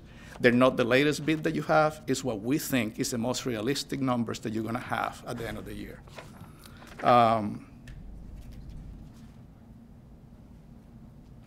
Each alternative has pros and cons, okay? Again, of course, we pick what we think is the best, but alternate E is a longer route, is not as efficient for traffic flow and safety, okay? But at the same time, you're getting more for the same price, right? If we said that they're all the same price, you're getting 1.5 miles versus a third of a mile, okay? But at the same time, you're getting the most efficient flow for the shorter route. Risk. By the bid that the Marion County Commission authorized at the end of last year to secure the prices for fill, you pretty much eliminated the risk. We have a firm price that is guaranteed to the end of 2020 for the crossing of the mine. So very little risk and cost overruns there. But there is a risk because it's a more complex project to go and fill and do the things that we need to do, including the bridge. So it's a little risk in there. There will be things that we'll find that we haven't even thought about yet, okay? That's about the pros and cons on that one. Now you go to alternate E. It's a much simpler type of road construction. We do that every day for Marion County, so very little risk there. However, one of the biggest components in cost is right-of-way acquisition, okay, and we consider that as well. Very rarely do we know how much right-of-way is going to cost. Again, I'm not saying $6 million for crossing the mine is a fair price. I'm just saying we know how much that's going to cost to the cent because you have an agreement. We have no idea what the right-of-way is going to cost for alternate E. And yes, there are property owners that are willing, and I wish they all would donate the right-of-way, but unless you have everybody on board, we don't know for sure. Mr. Minter and I have gone through the process of right-of-way acquisition. I have been his expert witness in court. All it takes is one property owner to challenge us, and we lose, and all of a sudden a $250,000 property, we end up paying $1 million. That is the uncertainty of going through the eminent domain. So we don't know for sure how much it's going to cost on alternate E. The number that you see here of $5.9 million for right-of-way is based on our experience. Yes, it's not a number you're going to find anywhere. It's what we feel is a good average of what you're going to pay for right-of-way on their corridor. Of course, if the Baldwin Farms and property owners in the area decide to work with the county and donate right-of-way or give you a better price, this number would come down. How much, I don't know. You know, it's our guess. But importantly to say that, in my opinion, as your consultant, even if alternate 3A or 3B costs more than any of the other ones, I still think it's the best way to go. And at this time, so let's put that in, Madam Chair. Mr. Salek, let me show you. Let me show you the video at this time because it's important that they see that. If we can just show the video, please bear with me. We prepared this to help you understand what it looks like crossing the mine. Okay. We'll let you finish your presentation, and then we do have some. What you're going to see here is what it looks like today and what it would look like if we do one of those two.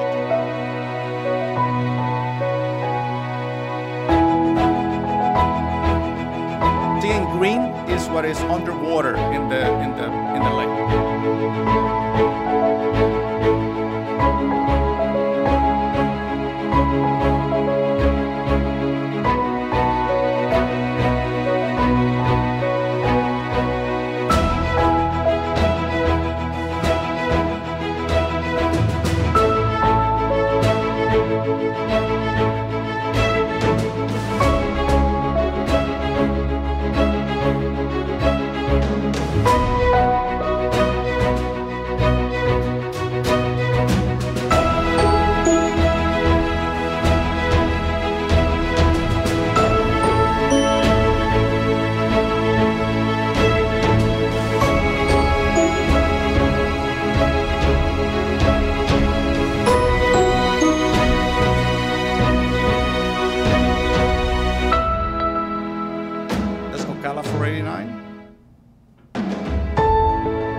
Now that's looking northwest towards the interchange.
This gives you a little better idea of what this project would look like and the challenges that it's facing. I also want to point out that this was at no cost to the taxpayers of Marion County. One of my staff members, Andrew Malik, took it upon himself to prepare this for you, okay? So with that, if you have any questions, I'd be happy to answer. Well, thank you, Mr. Malley, for the visual. I'll start with Commissioner Moore and then Commissioner Zalek, and then I'll turn to this side. You mentioned risk about as far as financial risk. My question is more with fill. What's the risk of using fill? Because like if we say we went across the Baldwin piece, there's solid lime rock. We know what that lays underneath the cattle operations there. By the way, you're impacting his cattle operations, so it's another business being impacted. But with that one, what is the risk of the fill going across water? Is there a because safety is, the paramount thing. Absolutely, Mr. Commissioner. Yeah, we struggled with this one quite a bit, and we did a lot of research, and our preliminary designs involve our geotechnical engineers from Universal Engineering. We had quite a lot of meetings with staff as well.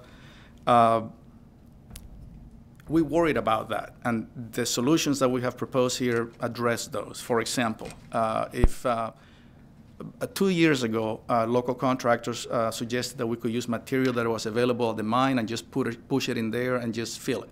Well, engineering-wise, that was not a wise decision because the material would settle over time. It would absorb water, and it would take years, actually. We can't compact underwater.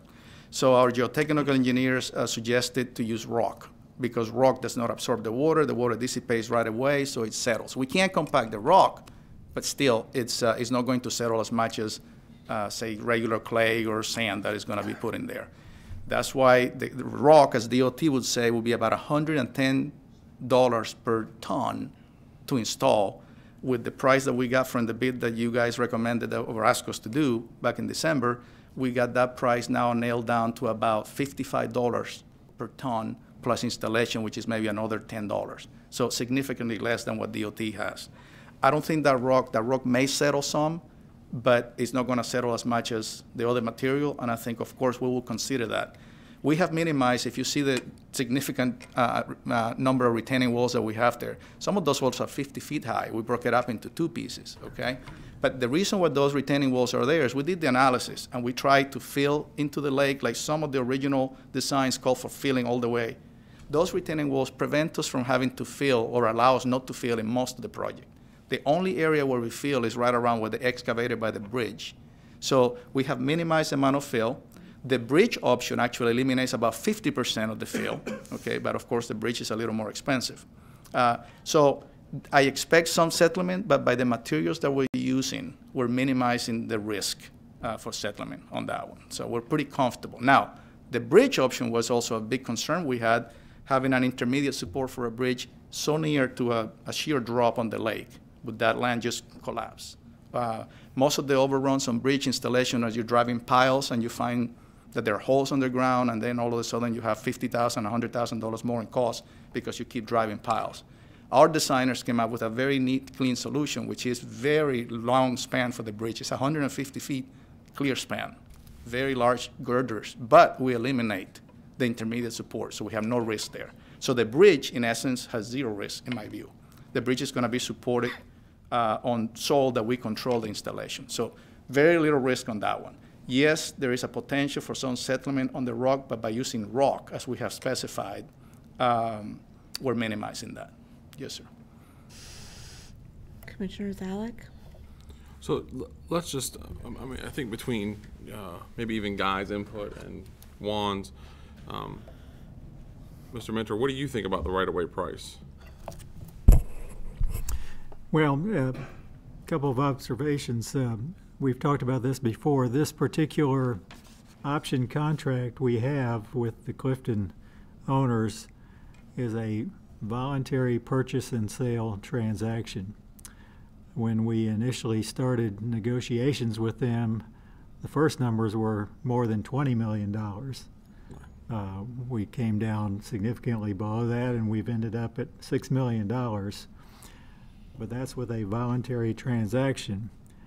If we were compelled to go through the eminent domain route, it's not uncommon in our experience with eminent domain cases, because in the state of Florida, we not only have to pay our own cost for an acquisition, we have to pay the property owner's cost for his attorney, his engineer, his real estate appraiser, his land planner, and it's not uncommon for the property owner's appraiser to present us with an appraisal that's 2 to 3 times higher than our appraised value.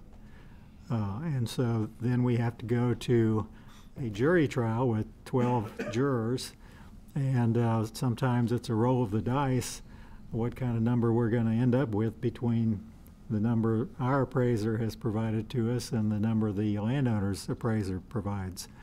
And I believe a significant value was even on the corner of 27 and 35th. Right, yeah. Right? Wasn't that an expensive acquisition? Right. How much per acre was that? Do you guys remember? It was expensive, I know that. It's about 3 acres, and we paid about $1 million for that property. For 3 acres? Yeah. So, in any event,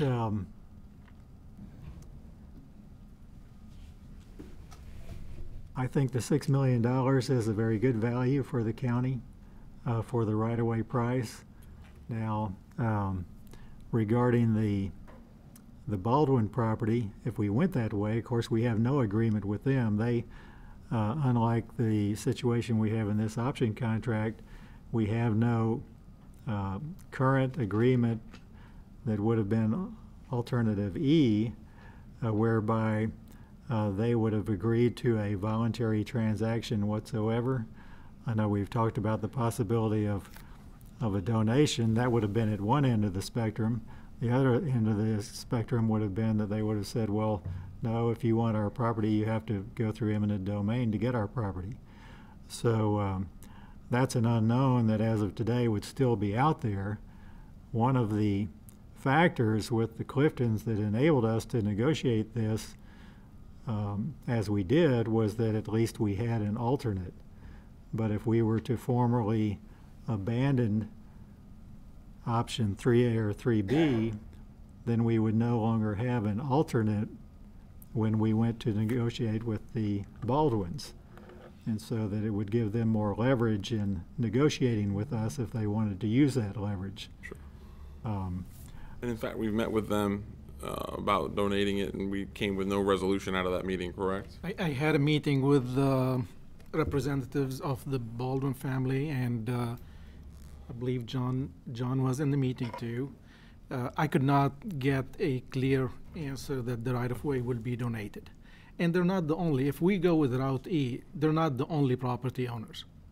Even if you make a deal with the Baldwins, you still have to deal with all the other property owners. Right.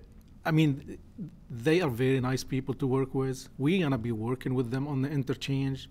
I could not get an answer that, like you all asked me here, that the right-of-way from the Baldwins will be donated. Now, would they work with us on a better price? I bet you they will. But again, they are not the only property owners we will be dealing with. Commissioner Bryant? Sure. Juan, my question is going to go back to the difference between alternate 3A and 3B, the bridge and then the fill. So you stated that with the fill that there is a risk of some settlement. Yes, ma'am. All right. So I know that right now that we're looking at, between those two options, you know, one of the major factors that we're looking at is the cost between the two actions, or the two options. If we have that settlement, if settlement does occur with the fill, we would have to go back out there and redo that segment of road, correctly, or correct? To shore it up. Mm-hmm. Yeah, it's possible. When I talk about settlement, I know that you have this image of Shark Ferry Road. That's not what we're talking about. We're talking about maybe dips or something like that over time on the road. Maybe, yes, maybe a sectional road, and we're talking about 200 to 400 foot sectional road. Okay. Yeah. So what I'm trying to get at here, and what I'm trying to look at in making, you know, this decision is, while up front the cost for the bridge is more, could potential issues end up costing us more down the road? It's a good question, Commissioner Bryan. I would say you do not eliminate the risk 100% because you still have some fill, but you eliminate, in my estimation, I think it was about 30 to 50% of the potential, because the bridge eliminates about 30 to 50% of the area that needs to be filled. Yeah. And Madam Chair, I wouldn't say you eliminate all risk by having a bridge either, right? You got bridge maintenance, you got long-term costs, you got other things that play in a factor that make the $1 million initially look like chump change over the long haul, right? Over the 20, 30, 40-year life of that bridge. The cost becomes significant in maintenance versus being able to go out there, even if you had a dip and you wanted to come back and resurface and put a little more fill in, you could certainly do that a whole lot easier, at least in my opinion, and what I've seen, than anything else. And you know, the gentleman was right. I mean, we're not backfilling with clay and other insuperior materials like that has been done in the past on 315. You have constant issues with 315 because it's got clay and other materials under there that are, you know, not how you would backfill. And that's why we went out and got the price. I mean, because that was the biggest factor in this whole project, was what the rock was going to cost. Mr. Boyunis, I don't know if it's out of line to talk about the potential for crushed concrete, or you want to talk about? Do you want me to say? It's not sure. No. Okay. Yeah, all we right. should. Yeah. So, go ahead. Sorry. All right, and going back to Commissioner Zalek's statement, there would be maintenance with both of the options, wouldn't there? Yes, ma'am. Yeah. And do we have an approximate cost of? No, we do not, but I don't know if it's possible. This bridge, if you do the bridge, it will be done to DOT specs. I don't know if DOT would assume maintenance for the bridge or not, being that close to the interchange. It's probably a pie in the sky kind of wish thing, but it's possible. Might be able to give the whole roadway over to them. Yeah. So let me ask you too, I don't know what the span of that bridge is. 150 feet.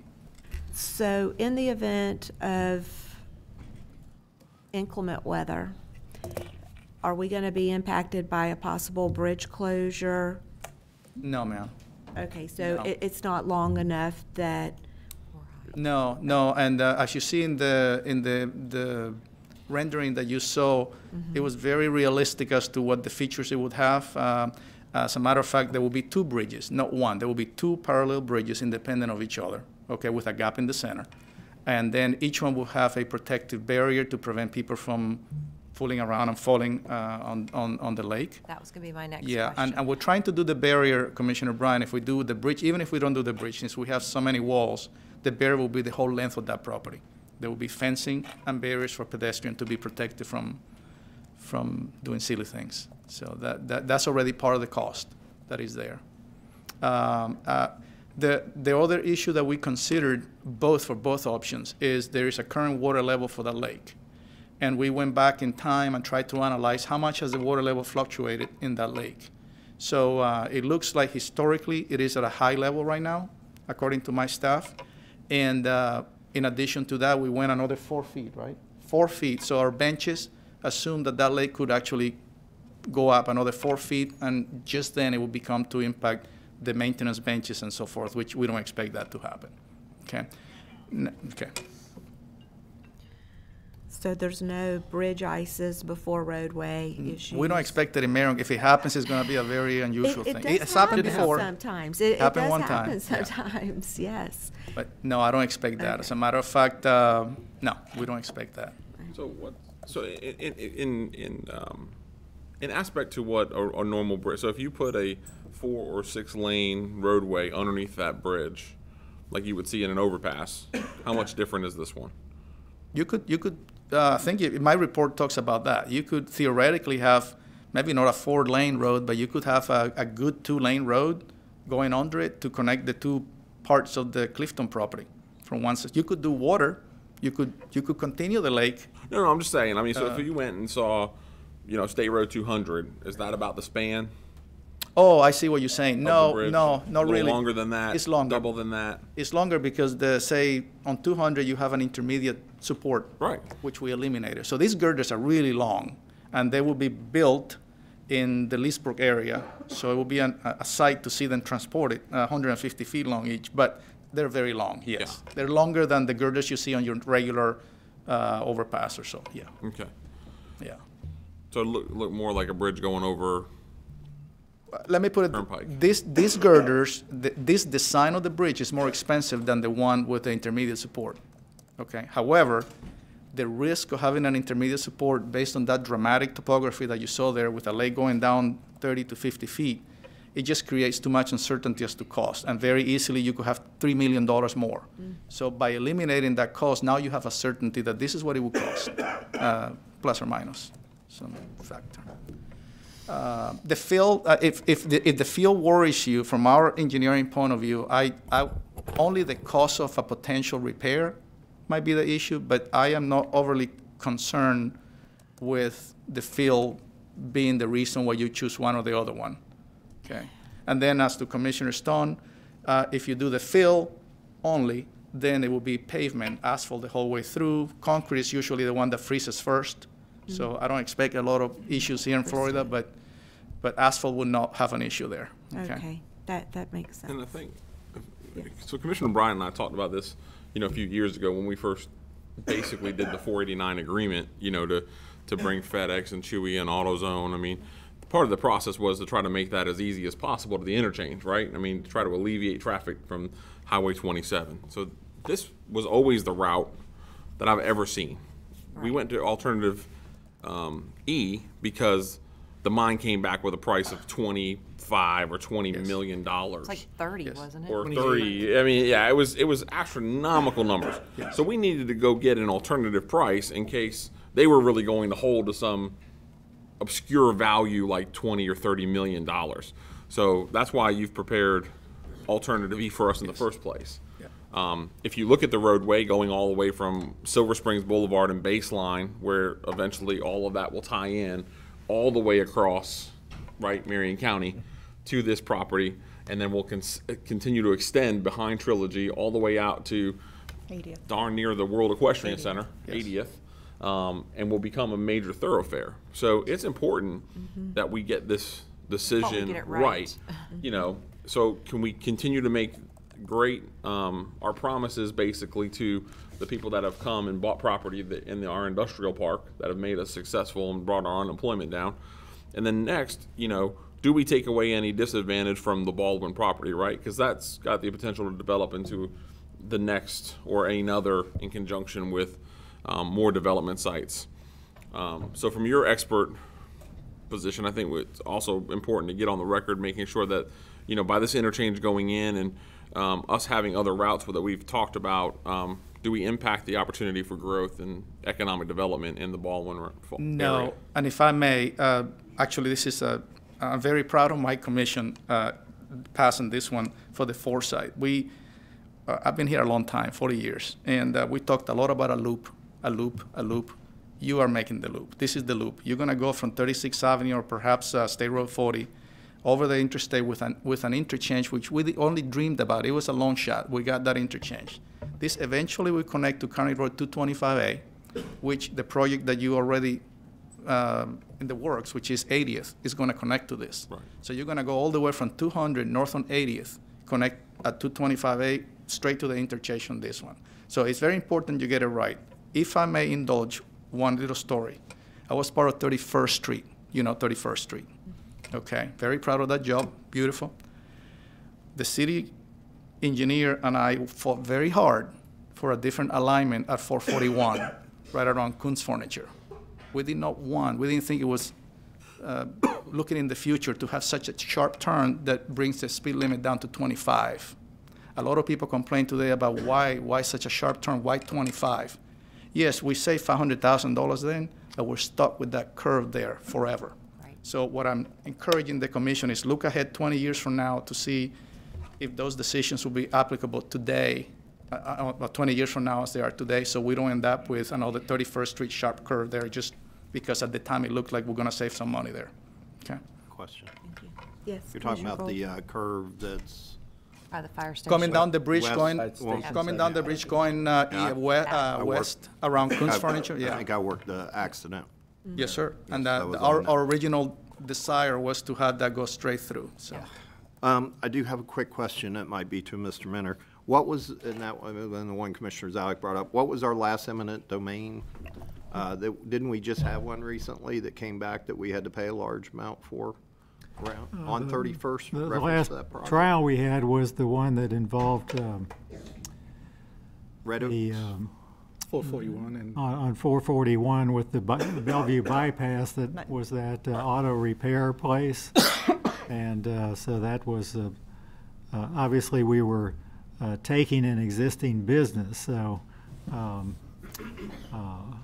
that was, I think, $1.2 million in that. But you really couldn't compare that case to. Right. And then wasn't there something with 31st Street also that we settled?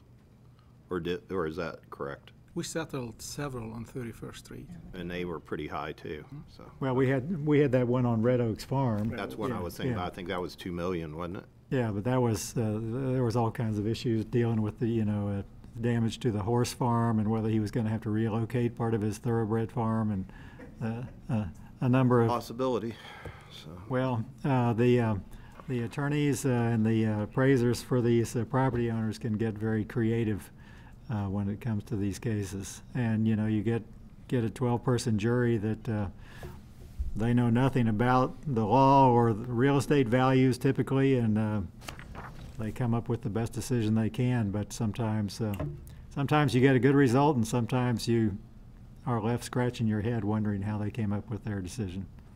Thank you, sir. Chairman. Yes. Commissioners, as you further deliberate and consider just a few items I want to make sure you do know. So DOT has been working on the interchange design. They're in their preliminary engineering time period with that. They had a public meeting 2 weeks ago. If we stay with the route that's been recommended, we will stay on the DOT timeline. If we shift routes, we do have to go back through a public process, and it will interfere with the DOT timeline for the interchange. We will end up having new conversations with them. And as other timelines go, in December, we entered into the option to purchase agreement. We have done our diligence during that time period. Our option to make the determination on the purchase ends February 28th, and we have until the end of March to provide for the closing. So those dates are in front of us as well. Great reminders. Thank you, Tracy. Yes, ma'am. Okay, so do we have any further discussion? Yes. Yes. Sorry. I'm just really hung up on the bridge or the fill. And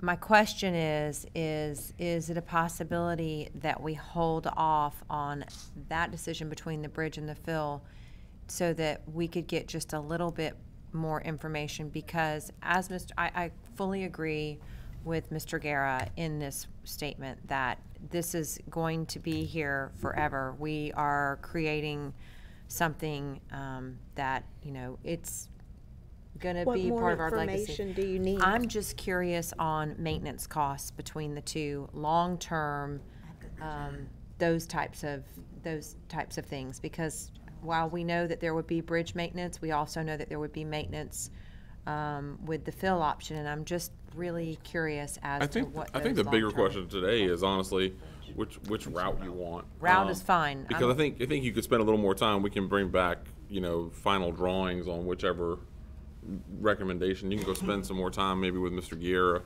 have a one-on-one with him, and you probably be able to figure that out. If the board's fine, that's all I'm asking for. Unless he's already It's done about that route due today. diligence. We need those timelines are what we just need to figure out a route. So, Mr. Guerra, just to make sure you understood, Commissioner Bryan is concerned about future, and have you already taken that into consideration in these? And the cost, no, the long-term maintenance is not part of the current cost. Okay. But go ahead, Tracy. This is important to say. I think we certainly can look through that and make sure. We have done some preliminary with that work already. We when we engaged Juan, his contract allowed for consideration, getting us through a determination stage with fill and bridge. There is some fine tuning that can be done with that. One of the things that you did see in the graphic was the maintenance platforms. Right. Those were one of the items that we talked about, with it being very, very much a shift in what some in-house forces can provide for versus contract labor. And when you go bridge, we'll be using all contract labor. But we can most definitely fine-tune. Well, and I also think that we need to take into consideration future roadways. I know that there was already there was a suggestion that you could possibly have another 2-lane roadway under there if you did the bridge option, which could be a connector as well, if that was something that we deemed necessary in the future. So I'm fine with alignment. I just would like to talk about these two options and would like to talk about them a little bit more, because as you said, we want to make sure that we get this right. This will be a tremendous focal piece for the county. Yes. And to get it right, this is our shot. Right. We'll do it. I think, as Commissioner Zalek mentioned, it's very important to make a decision which alignment you want to use. And we will have some more time before we do the final design. We don't have a lot of time. We need to start on the final design for whichever alignment to use. We can come back with information regarding the maintenance and whether we should do a bridge or not. Okay. But it will be limited to only that aspect. So I would like to make a motion. I've got one more. I want to take a comment on this. Well, I'd just like to. Definitely people in the crowd. I'm sorry. You just may want to take comment on this to make sure. If I Commissioner Moore. back to the question of safety, because you're right, it's a long-term thing. And like even when Commissioner Gold's mentioning he worked an accident, you know, which was a result of trying to save a few bucks, so put a curve in there, and then, you know, in his law enforcement role, he's out there working an accident or fire, I don't know if it's fire safety because he did both, but if he's out there working an accident, it was a result of somebody trying to save a buck. I'd rather look at safety long term. And I would assume that the through the mine would be safer as far as the engineering wise because there's less curves. Is that a safe assumption for that route? There are pros and cons. Of course, you're on a mine and you have these walls. There is a risk. We're going to do whatever we can to eliminate the risk or to minimize it with barriers and fences that prevent people from getting out. The other route, yeah, you have some risk of curves and so forth, but again, it's a more conventional road. So I would say risk-wise, they kind of balance out. Okay. Okay. Yeah. Okay, and on the other question would be on between the fill and between the bridge, which one is safer, you know, cost aside, which one's safer as far as vehicle travel, a bridge or? Both of them will be equally equivalent? safe. Let me also say, you probably, you might be aware of this, but it hasn't been mentioned. The way this was designed allows for the property owner, that means the Clifton or whoever owns the property at the time, to fill the lake, okay, back up to the road and reclaim it. And those walls will be under dirt, and they can use that up to the minimum amount of right-of-way. Right now, the right-of-way width is something like 400 feet in order to work into the lake. But they can reclaim. I think the county has given them an option to reclaim that right-of-way, backfilling it and getting back to the road, so then that whole thing will be eliminated. So it's possible that in the future that if they want to spend the money and reclaim the lake, you'll have just land there, and there will be not such a 50-foot drop from the road, but maybe a 10-foot drop from the road. And that would eliminate also the possibility of settlement, because it would enclose the road a little bit. So, and yes, the bridge option indeed allows for connection between the west and east portions of that parcel. Yeah. So Commissioner Bryan, I think you were about to make a motion. I was going to make a motion to support the routes that would support alternate 3A or 3B. We've got a motion by Commissioner Bryant. Public comment? We don't typically take public comment on these. It's not under a public comment. It's not a public hearing. $3 million.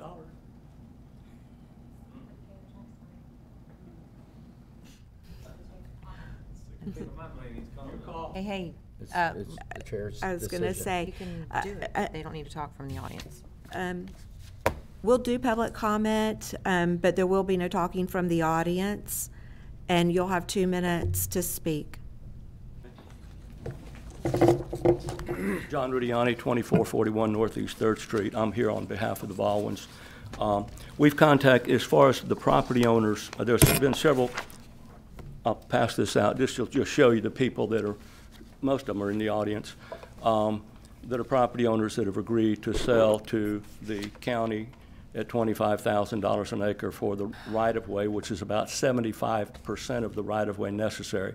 You've got 3 property owners that they have not contacted, and those 3 property owners are on Northwest 27th Avenue, and they only would provide 60 feet of right-of-way. You've already got 60 feet of right-of-way on Northeast 27th Avenue. There's not a lot of risk in this 27th Avenue alternative route. There's been a lot of discussion about the risk involved in building up, and I agree 100% that the direct route is the easiest route to deal with and the simplest route to deal with. And if you've made commitments to all those property owners that have bought, those 4 major property owners that have bought in that area, then those commitments you'll have to follow through with. But this alternative route, something that has never come up, is that in these conversations this morning, is that it opens up, in the meetings that we had with FDOT over the last few weeks, they're saying this interchange won't be built for 5 years. This alternative route could open up the Baldwin property and another property immediately. In dealing with CEP, and CEP will tell you that we are working with several people that are ready to go in there right now at this point in time, and somebody that's really looking at developing the whole property. That would open up approximately 800 acres of additional land. You're on a roll. If you wait 5 years before you start getting everything going, you're going to miss an opportunity to get some new people in there, some more people. And what you need to actually have is a workshop where you can see this information without a lot of stress when you have 2 minutes to talk about it, and you have the opportunity to look at your alternatives a little bit closer. The 5.9 million on the land, we think we can bring down to 1 million. Thank you, Mr. Rudiani. And again, one of my concerns is going to be going back to FDOT and changing that timeline with them, because this is an expedited process with them. At what point are they going to tell us, you're continued to make the changes, we're no longer expediting this? Commissioner Zalek. So, Mr. Rudiani, do you have those contracts ready to sign? We can get them pretty quick. Okay, that's what I thought. So again, all we have here is speculation, unfortunately. And the problem is, listen, we met with you and the Baldwins and everybody else, and they said, and we came out with no result. No, right? That's not true. Well, we can't speak from talk the audience. from the It's my audience. turn now. I'm sorry. So I'm the sorry, part of the Mr. problem is, Rudiani. Mr. Rudiani, again, is unfortunately, we came with no documentation. We left there with no results. You know, when we asked for the donation and those things, they didn't want to play ball. And now you come on the, I mean, listen, and Mr. Rudiani, you knew about this route for months and months and months. And now all of a sudden, on the day we have to make a decision, we show up and, you know, now we got the best deal in the world for you. It's amazing how that happens. Good afternoon, or morning still, Mr. Gray. Good afternoon. Steve Gray, 125 Northeast First Avenue, Suite 1. I represent, as you know, I represent the owner of the mine. And I would strongly recommend that this thing could go on and on. Particularly, you really don't want to get off of the FDOT schedule. And there's no certainty right now that you could achieve purchasing a number of different tracks on 27th or over in that area. You need to remember there is lime rock literally under all of this property. And so if people want to be compensated for the lime rock, in addition to the surface value, they're going to price property appropriately.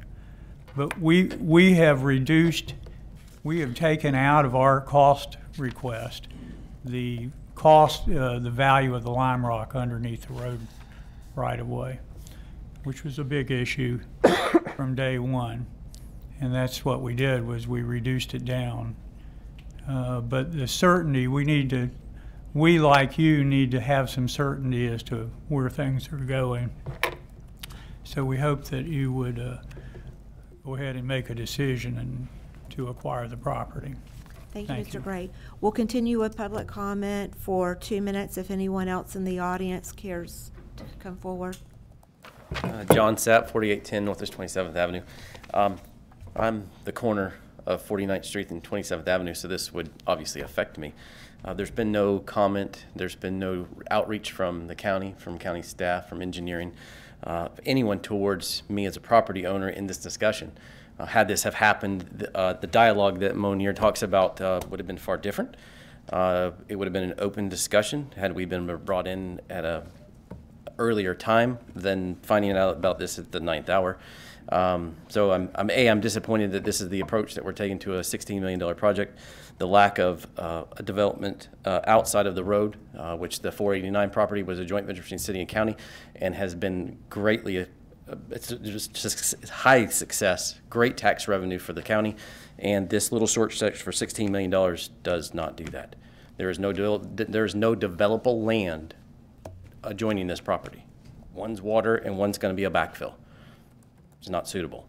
So I strongly suggest you to table this and look for the alternative route to go up through the Baldwin land. I am an owner, and I would happy to write you a contract, Carl, today for that, as the corner. I understand. But again, the major property owner and the future development comes down to whether the Baldwin Ranch opens up for becoming an industrial park. And you're right, we end up in some cases focusing with the bigger property owners because that's where the CEP is focused. That's where Mr. McGinley is focused on down on 484. That's where 489 was focused. And we don't go out necessarily before the road is planned and start, unless Mr. Minter can tell me something different, start talking to property owners, trying to find out what their acquisition price would be until we actually come to this meeting and pick a route. The route is not supposed to be based on, it's supposed to be based on the most efficient movement of traffic, safety, and you're right, and sometimes we use it for opening up development lands. But we will not hinder the development of the Baldwins. I'm telling you that now. And if the Baldwins get a huge development, they can build a road tomorrow if they want to. And the next priority on the county commission's list is down there on 484 in the McGinley project. So. And I think it's, Madam Chair, and I think it's also very important to realize that we started this process 2012. Yeah. You know, and this route has always been the route that we were focused on. The only reason that we ever talked about an alternative route was when the cost of the Lime Rock, the mine, came back very, very high. And through negotiations, you know, we've been able to come to an agreement.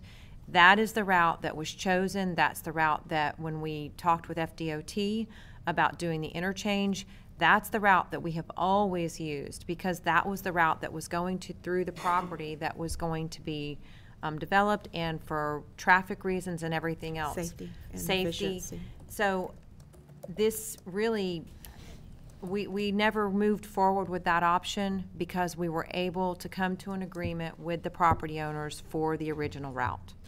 So, Mr. Sapp, you've already spoken to this. Yes, ma'am. Quick comment, won't take but a Okay. second. Do you have to vote today, or can you stay the vote until next Tuesday before the 28th? We do not have another meeting before the 28th. We are going to make an alignment vote today. I'd request that you table the vote for further discussion. You can work on it. Thank you for your comment. Do we have He's a anyone property else? owner as well. I see that. Do we have anyone else in the audience to speak? If not, then I'll bring it back to the board. My motion stands. So we've got a motion by Commissioner Bryant to accept the alignment for alternate 3A or 3B, whichever. But it's the same route. But it's the same route. And that's a second by Commissioner Moore. Any further discussion? All in favor? Aye. Any opposed? That motion carries unanimously. Madam Chair, just to be clear, so you may need to make a separate motion to authorize us to go ahead and exercise our option to acquire the property from the Cliftons. That language was included in the written motion, in the agenda motion. item. So, well, I understand it was included in the agenda item. Was but the alignment, not the purchase. Articulated motion just said It approval has both. alternate. Okay, so the motion for, let me just verify that the motion was to acquire the right-of-way, the Clifton property right-of-way, to align with the alignment that we're choosing. All right. For clarity's sake, yes, I've got Yes. confirmation on that. Thank you, Mr. Mentor. And then if we can't get Thank you, Commissioners. resolution or Okay. purchase that property, then we go back. Well, we always have an option to come back We with execute our option. various property owners if those do not move forward. Okay, so Next is item 9E, Commissioner, as directed by the board at the previous couple meetings. We had a meeting with the Community Foundation, and the request is for $100,000.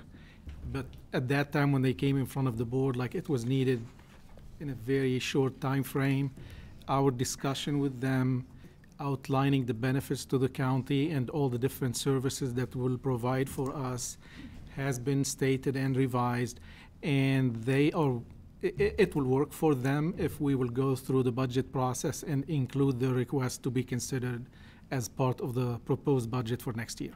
So we're looking for a motion to include the Community Foundation's funding request as an outside agency. Request to be presented during the 2019-20 budget workshops in July. That motion is made by Commissioner Gold, second by Commissioner Bryant. Any further discussion? That motion carries unanimously. Well, we didn't vote yet. Excuse me, well, forgive me. I would like. Do we have any opposed? I would was like gonna to move it just forward. say one thing. I just want to Yes. make sure we've got this worded to include them as an outside agency request. I want to make sure that we are not setting that up to be a recurring. It's a one-time. It's a one-time request. That is correct, and I have asked that question again, and they told me they affirmed it's a one-time request. So let me call the vote on that. All in favor? Aye. Any opposed? That motion carries unanimously. And for those of you that are here from the Community Foundation, the reason that I wanted to make sure that we said that was because we've been very, very cautious not to take on any new outside agencies through the years. And I think there's been maybe one or two that have been suggested to have been taken off, but that's why I wanted to just clarify that. We do support you. Okay. Mr. Boyne, yes. Last item, Commissioners, item 9F, is to give you an update on the 175th anniversary event and asking you to schedule the event for March 30, 2019. And to declare expenditures for this event will be in the public purpose, and also allow me to approve individual purchases that funding has been allocated in different budgets, including the Employee Morale Fund, which part of that will be used to support this event. If you have any questions, to discuss them today. The capsule will be put in place on that date.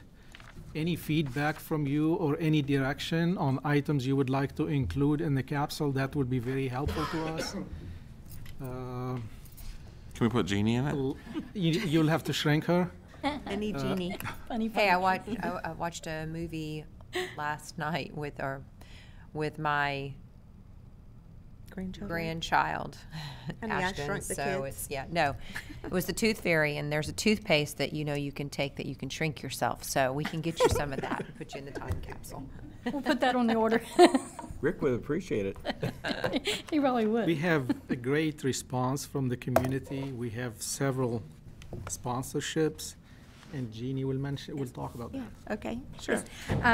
Commissioners, Jeannie Rickman, Assistant County Administrator for Public Services. As the County Administrator mentioned, this event, we are, and I say we, staff is finalizing many of the elements of this event by asking you to officially schedule and approve this event and declare it as a public purpose with the associated expenditures would be the appropriate step in this request.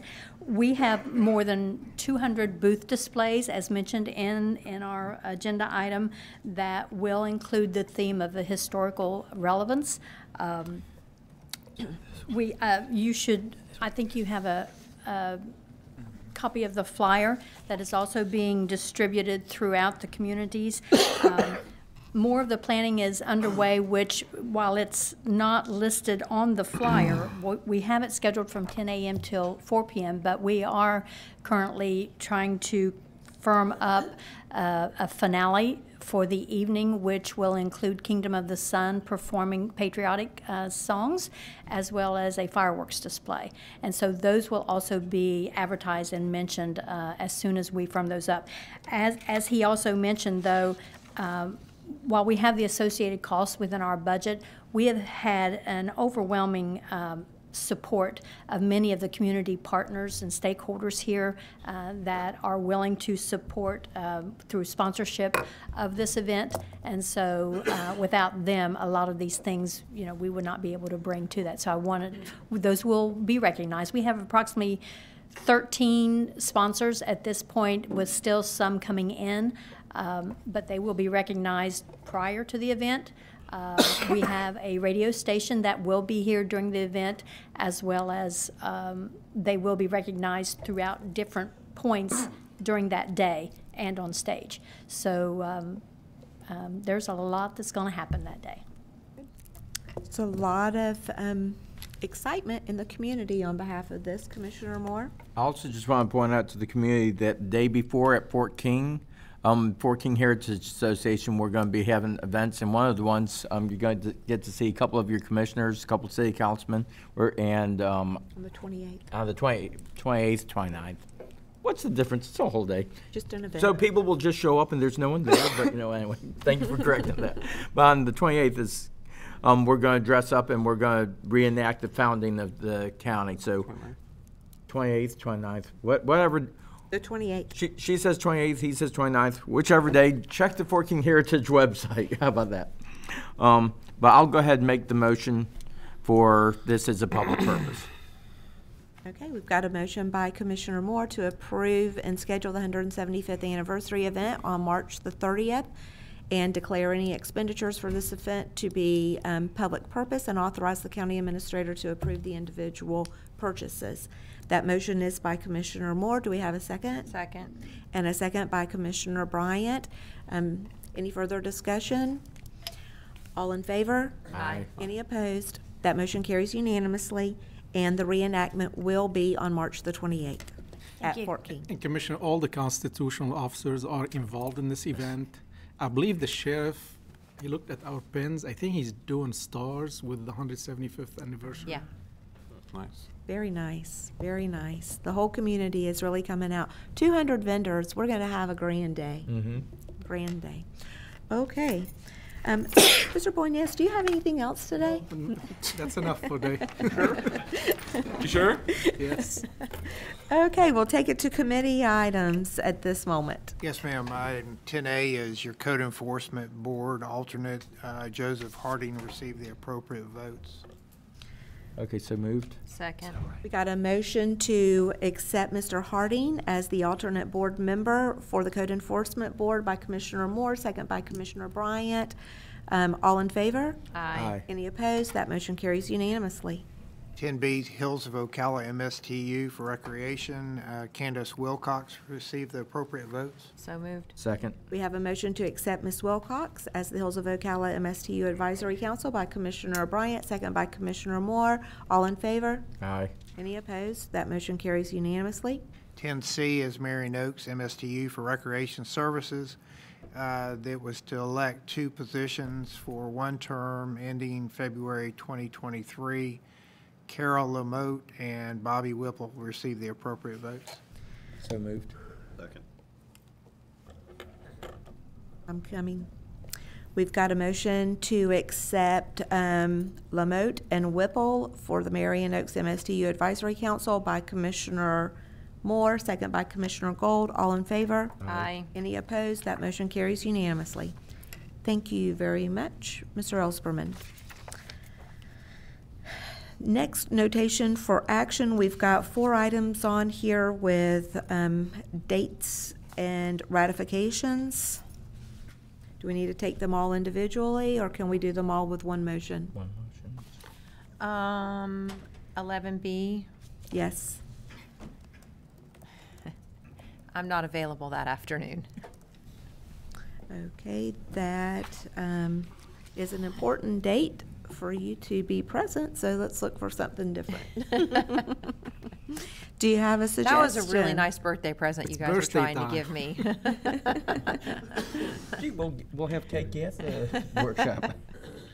So do you have an alternate date that you'd like to recommend? I don't care.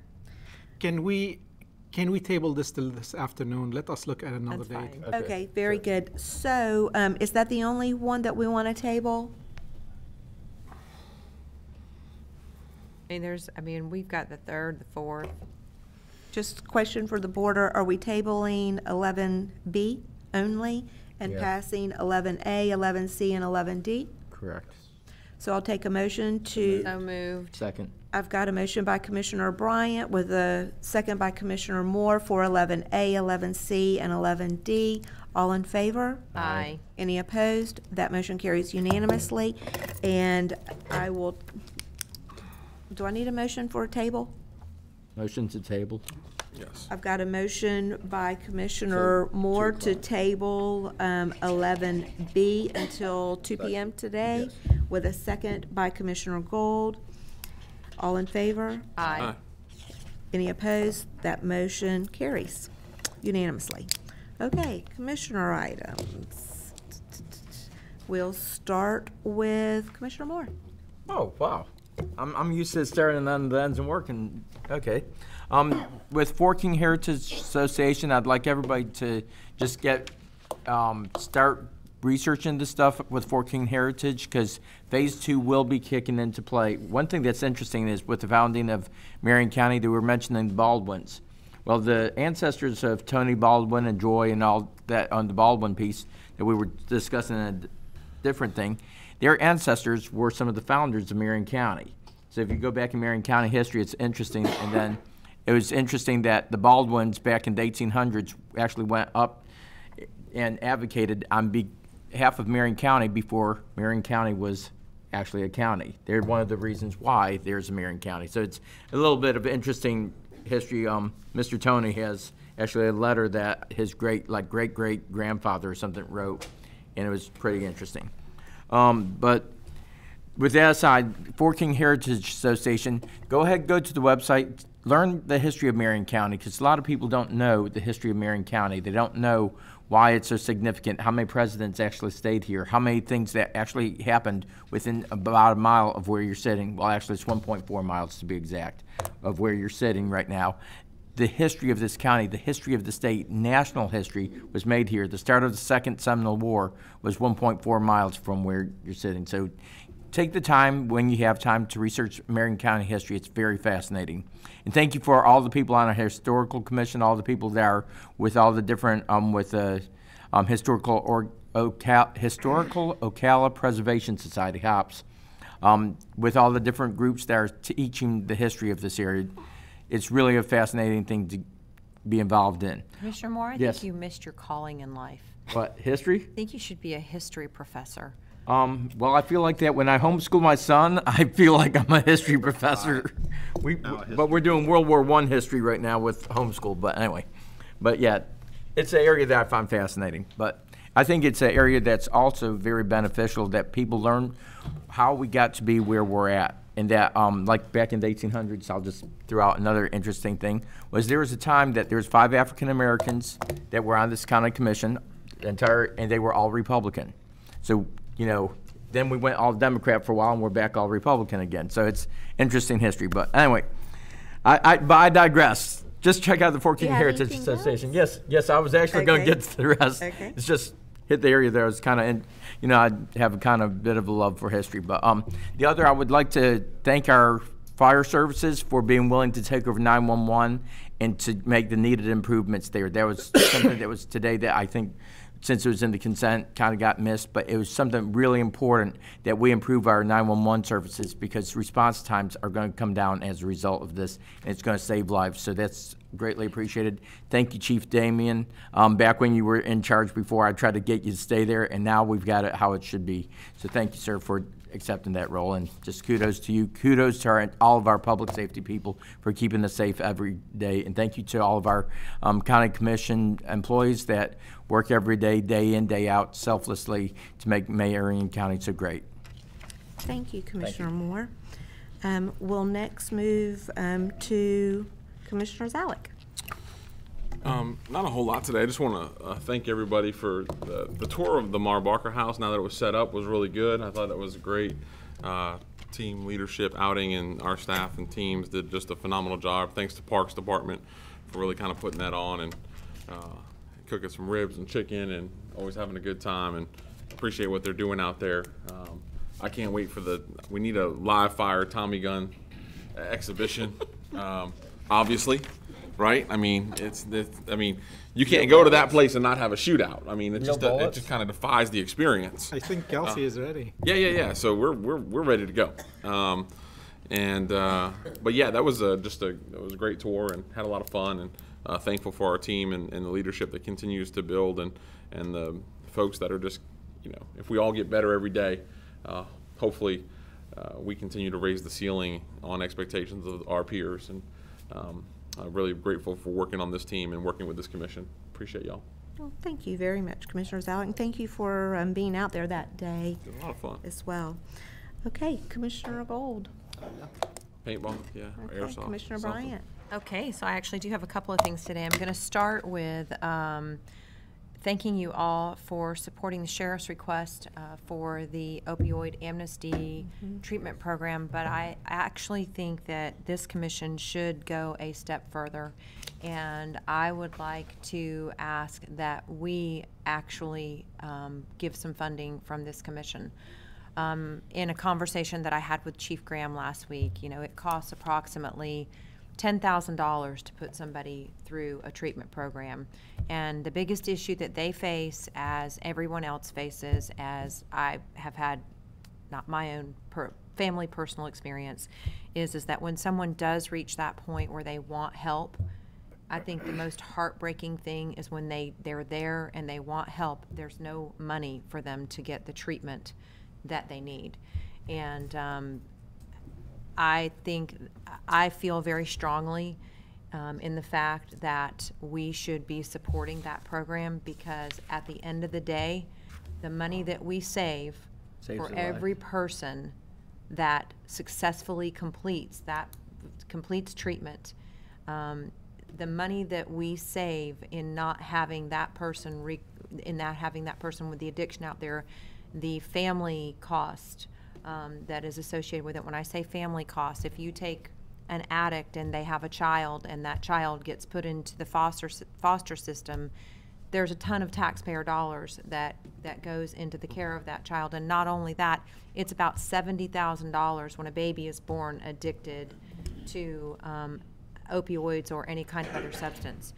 So I would like to request that we make a much larger contribution, and I would like for the board to ask our staff to get together to see, you know, what we could do in supporting that program, because I think it's extremely important to our community. I think what they're doing is working. If you haven't had a chance to talk to Chief Graham about the program and the successes that they have seen, you really should. So that's my ask for this board. Yes, Mr. Minter. Madam Chair, I don't know if the board had seen this, but on Valentine's Day, I happened to notice that Representative McLean had filed a bill that provided an appropriation. Well, the goal would be to provide an appropriation to the Marion County Hospital District Opioid Amnesty and Long-Term Care Program for $1 million. So I'm not sure what all the specifics of Well, that. that's a totally different program. Yeah. They want to do a COC. I mean, that's going to take them some time to get that up and running. And I think in the meantime, this board could make a contribution to help support their efforts. And I do believe that we could very easily support that as being a public purpose. Yeah, what I'd ask you to do and consider is maybe amend the contract you currently have with them in relation to the funding we provide. I assume you're talking about the centers. The $1.2 million that we've provided. This has nothing to do with the centers. Okay, what treatment? This is going into modality? the amnesty treatment program that OPD has going on. And however you want to make sure to set up checks and balances to make sure that that funding is going to that program, I just think that... Why is it OPD and not the sheriff, though? They're the ones that came out. The sheriff is supporting the program, but OPD took the lead, and they have it set up so that if somebody walks in there, and I'm sure the sheriff has the same type of setup. We just approved $10,000 for that. From the sheriff. Then we'll work with the county administrator and walk through the process. Okay. Second, I've also had some other conversations. We all know that, you know, when we consolidated our communication center, we did face some hurdles as far as staffing is concerned. And we've just had some change in leadership over there. And Chief Damian, thank you for what you're doing. Chief Banta, thank you for what you're doing. But I really think that we need to take this a step further. And I would like to see us have, I would like to see if there is a consultant out there that has been successful in running a consolidated communication center to come down and do a review of our communication center and give us recommendations and maybe some of the changes that we need to make. This has been a work in progress, and I strongly think that this would be beneficial to all of us, to all of our stakeholders, And I think there's some changes that they're already making that are making a difference, but I think it's time that, you know, we elevate that to being, we've put the resources into our fire rescue, we've put resources into our law enforcement. I think we also need to put a little bit of resource into that to make sure that, you know, we have a great working communication center over there. Yeah, and I think it's kind of an oxymoron, right? You have a communication center that has communication issues. Right. You know, it's one of those things, right? Of course, it has to be that department. But you know, I think that anytime you get the opportunity to move leadership around and then take a look at it, that's a great idea, Commissioner Bryant. You know, and so if we can do that and just make sure that evaluate our partnerships, or evaluate the folks that we are communicating with, and making sure that those things are all working properly, and be able to take constructive criticism and not worry about that part of it, but just serve people. Right. At the end of the day, that's what we're in the business for. So I think that's certainly a good idea. We haven't, you know, during the blue ribbon panel, you know, I mean, everybody kind of opened up the doors, right. And you know, you looked at all of the bells and whistles and pieces of it, and you know, you really got a good analysis of it. And since then, we haven't really done anything like that. Really looked at it, you know, in that kind of fashion. 11, 12, I can't remember exactly what year it was. 12. But I mean, I think that, you know, and I think it's so certainly worth looking at and getting input and just continuing to get better. Right. So are you requesting an outside communication evaluation? I am. So are there some people who can put some I think Susan can put it out for bid, right? We're gonna do some research, try to figure out who will do such an evaluation. Project. And for one, commissioners, I would like to see it be someone from a consolidated communication center outside of our area that is successful. What qualifies successful? I'm just asking. Or at least the consultant, I mean, you know, should have been part of bringing one together, and so that they've got experience on a consolidated communications department. They should have accreditation benchmarks that they can use. So there is such out there. Commissioner Gold. We're gonna find out. We're gonna find out. We're gonna look. Yeah. Okay. You were asking what the standards would be. I'd say by going by the accreditation benchmarks, which I'm sure Chief Damien has. Yeah. Okay. And that's not anything, you guys are doing a fabulous job. I just think sometimes it's a good idea to have other eyes come in and lay eyes on what we're doing to give us, as Commissioner Alex said, constructive criticism in areas that we can do better. I think it's always beneficial to have a reality check and see where you are at and how things are going and where are the loopholes or the weak links that we need to work on and fix. Absolutely. And that's all I have for today. So I think you got direction on that. Okay. So I will share that we have $14 pet adoptions at Marion Animal Services throughout the month of February. Hopeful that we'll have many new homes for our four-legged friends over there. We also have a Ralph Russell Park improvements ribbon cutting this Saturday morning at 10 a.m. at 1690 Pine Road. Again, that's at the Ralph Russell Park, and I think that's going to be a lot of fun. Hope to see many of you out there for that. And thirdly, this is a challenge to the board. Anybody here fearful of heights? Yes. I'll give you an opportunity to face your fears. It's only 10 stories, right? It's only 7 stories. What are we doing? We're Sherry Wiley to tell us no. On behalf of the arts, the Marion Cultural Alliance. The repelling thing. The repelling over the edge. Cool. And so I would like to establish, and I will establish with my first $50 to go out and establish a Marion County Board of County Commissioners team to take us to new heights. And if you all will help me in raising funds, and we can decide how many of us get to go over the edge, that date is going to be on May the 18th. But also to our fabulous leadership I'm gone teams. that day. To the leadership team out there, I'd ask that you all consider the 5 leadership teams combining, raising funds as well, and possibly sending our county administrator over the edge, unless he wants to buy his way out of that. How much does this cost? It's approximately $1,000 for one to go over the edge. I've already been raising some funds for us, just so you know. It's not from us, it's for us to help in gathering those dollars. And again, it's for great cause. And I think we'll have a lot of fun. And there'll be a lot of opportunity just to go for the entertainment and fun of watching it for that evening as well. So I'll see your 50 and raise you 50 and do 100. that's just the beginning of, you have to pay 50 to establish it online. So I'll get it started, and then we can begin to see how we can help the arts and I think the leadership teams are on board, right? Okay, so I will name that Marion County Commissioners taking Marion County to new heights. They're on board to throw you over the edge. Okay.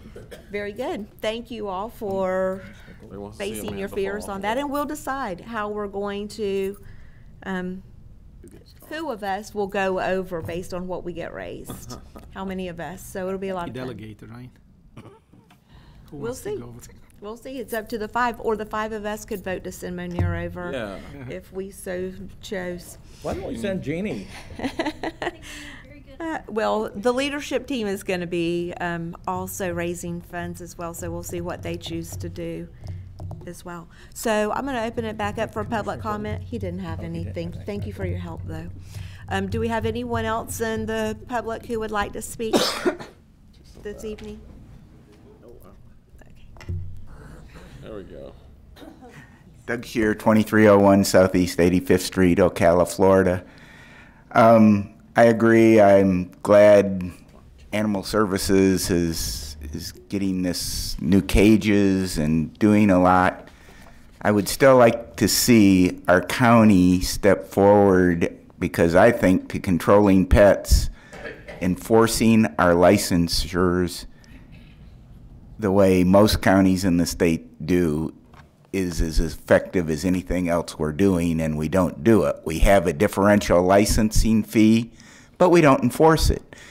As I ran a vet clinic, 80% of the people that got rabies shots didn't buy a county license. We turned their name in.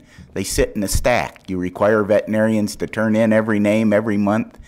If they were put in a computer like Hillsborough County, Palm Beach County, and send summons to people for not buying a thing, we could pay for this without public tax dollars. It would pay for itself and stay up to date. And we just have stuck our head in the sand for years about computerizing what the veterinarians have been made to turn in every month, every shot they give. If you put it into the computer and just send out computerized summonses saying, you know, you need to buy a county license, within a few years, you'd have every dog doing it, and these dogs that keep having puppies, the people don't want to pay that much.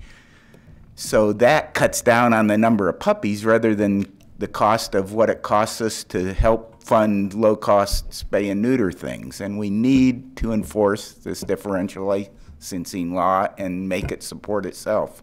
Thank you. So, yes, can I ask a question? Mr. Shearer, That's please. not actually a bad idea. So, I agree. You guys put it in a computer program? No, most of us have computer programs, medical record computer programs. We print out a list and they pick it up when they pick up the check for the licenses we sold. Okay. But I mean, like I say, Emailed as well. I'm assuming you we have could some email kind of format that would kick it out into something we could use.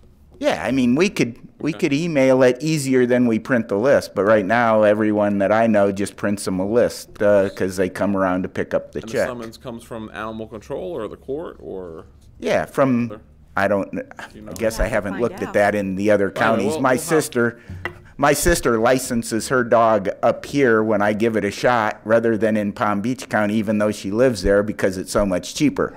I mean, but if we can do that, that cuts down on the number of intact animals, because people don't want to pay this big differential, and they're just not forced to. If they've got a bunch of intact dogs, they just don't buy licenses. Right. Very good, thank you. Mr. Sweet, you want to speak to that real quick?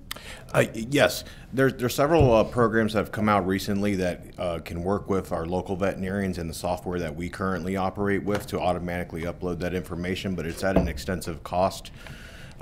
We looked into a couple years ago, and it was about $15,000 to $20,000, plus the vets would have to pay their own part to be able to be part of that software.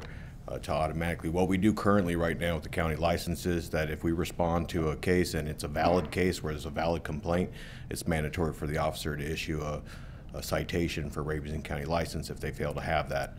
So that is how we try to keep everyone in compliance, and we also mail out postcards as a reminder for county licenses, which is required for us to do so.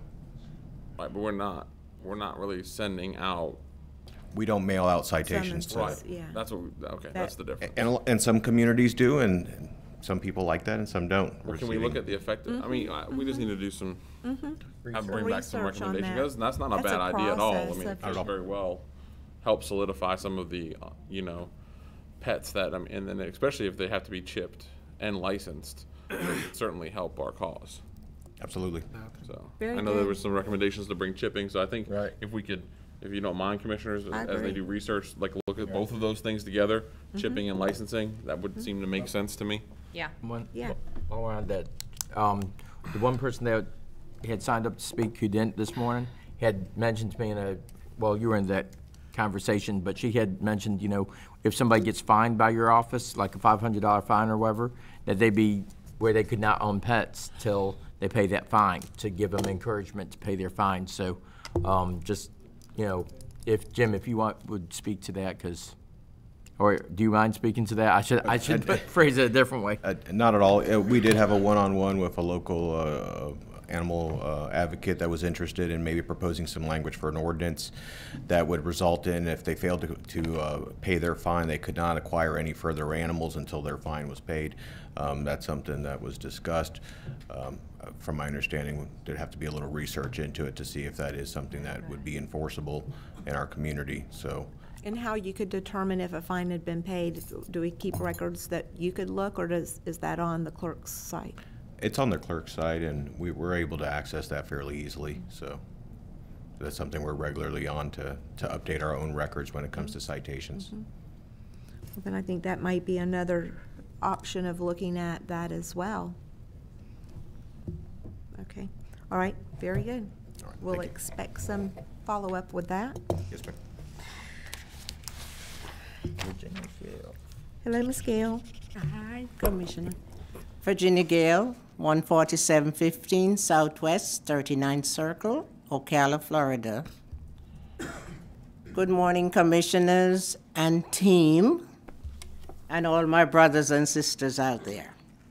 I must say Happy New Year. I haven't been here since October. Thank God I'm feeling better. I would like to thank Commissioner Moore for sending that person out to that 98-year-old old lady's home. She was very much appreciated because when the person came, they couldn't do much, but seeing the person showing up at our house, the guy cleaned up the house, their yard next door to her. So thank you, Commissioner. And I would like to thank Sean also for taking care of a home in Marion Oaks where the gentleman had problems with his drain. Thank you, Sean. So you team, you workers, you commissioners and the team are doing great job. I know you all get beaten up on most of the time, but you still are doing good job out there. So thank you all. And don't forget to pray for our first responders and our soldiers near and far. Thank you. Thank you, Ms. Gale. Glad you're feeling better, and Happy New Year. Mr. Nectel? Good morning. Roger Nectel, 12727 Southeast 97 Terrace in beautiful Summerfield. I see that there's a Michael Sims retired. I'm going to assume he's the director of landfill that retired. I'm sure you know that he's been keeping the landfill going much longer than most people thought. And I don't know how long it's going to go. It's getting taller and bigger and nicer looking. And I wish him well in his retirement. One of my thoughts was a few years ago, whenever that landfill is finished, that it could be a resort, maybe something that's more highlighted than anything else in our community.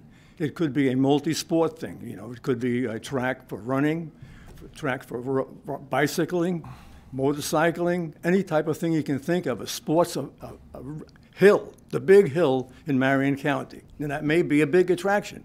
It may not be, but you don't know until you research it. There's been a lot of talk. That's good. And I would like it to be named after Michael Sims. Yeah. Thank you very much, Mr. Nicktel. And what else was I going to say? Mr. Moore brought out about thanking the first responders, and I was a volunteer fireman for 40-some-odd years, so that's good dear to me. But we never seem to mention the big ones, the sheriff's department, the people that have to worry about when they're in the rain because they're made out of iron. But they never be talked about. They're like the ones, look at a great job the sheriff's doing. We used to have around 800 people in jail. Now we got almost 1,600. Wow, that's a lot of people I don't have to run into. I also have one last suggestion. The way children are coming out of high school today is really getting to be pathetic. And we used to have a draft system for service people. Maybe we should draft our kids when they come out of high school for a couple of months and put them in jail. That'll change their whole world. Thank God you, bless Mr. you. Nicktel. And to you. Mr. Munoz. Henry Munoz, 495 Marion Oaks Boulevard. I think that you will find for that bridge, using rock would be very helpful, very strong, and they also do make artificial rocks that they use for high-rise buildings that are very strong and hold up very well. So there's there's a whole lot you can do, and you don't have to worry about the fill taking it away, you know, the water and the rain taking away the fill, so forth. And that's the end of that. Now, back to the animals. I would like to see the year-end report of how the expenditures, how it's gone. You know, because like I said, I noticed a 26% increase over last year. So is that a public records request? If you'd like to step next door? No, I already got the Okay. record, but I'm talking about at the end of this fiscal year. Understood. I'd like to Okay. see the same Gotcha. thing again. Okay. So we can do a comparison, A, B, C, and D. You understand? I have no problem with taking care of animals. I like Mr. Shearer's proposal much better than spending the money at the tail end when we could be spending it at the front end. Okay, thank you. Yeah, he had some great thoughts for us, so thank you. Do we have anyone else in the public who'd like to speak today? If not, then this meeting will be adjourned. Yes. In regard to item 11B, I 11. would like for you to consider two dates. Okay. April 8th at 8 in the morning and April 17 in the afternoon. Just make sure you look at, I mean, Naja said you are free. Look at your calendar, make sure you don't have anything else, and we'll bring it up at the 2 o'clock meeting and make a decision at that time. April 8th, what time? In the morning. 8 in the morning? In the morning. Oh. In the morning. In the When morning. do we leave for Lexington, or the proposed Lexington? That's in March. Leave on travel day the 9th, or be there on the 9th? We'll leave on the 9th, I believe. Okay, all right. Okay. Okay. So when 8th or we the come back 17th? at 2, it'll be either we'll look at the 8th or we'll look at the 17th. My day. On the 8th in the morning, on the 17th in the afternoon. Okay. Thank you. We'll look at that at 2. Okay, this meeting will be adjourned till 2. Recess. Recess, excuse me, recess. Don't worry, they'll keep you straight. I appreciate it. Working on you. Thank you.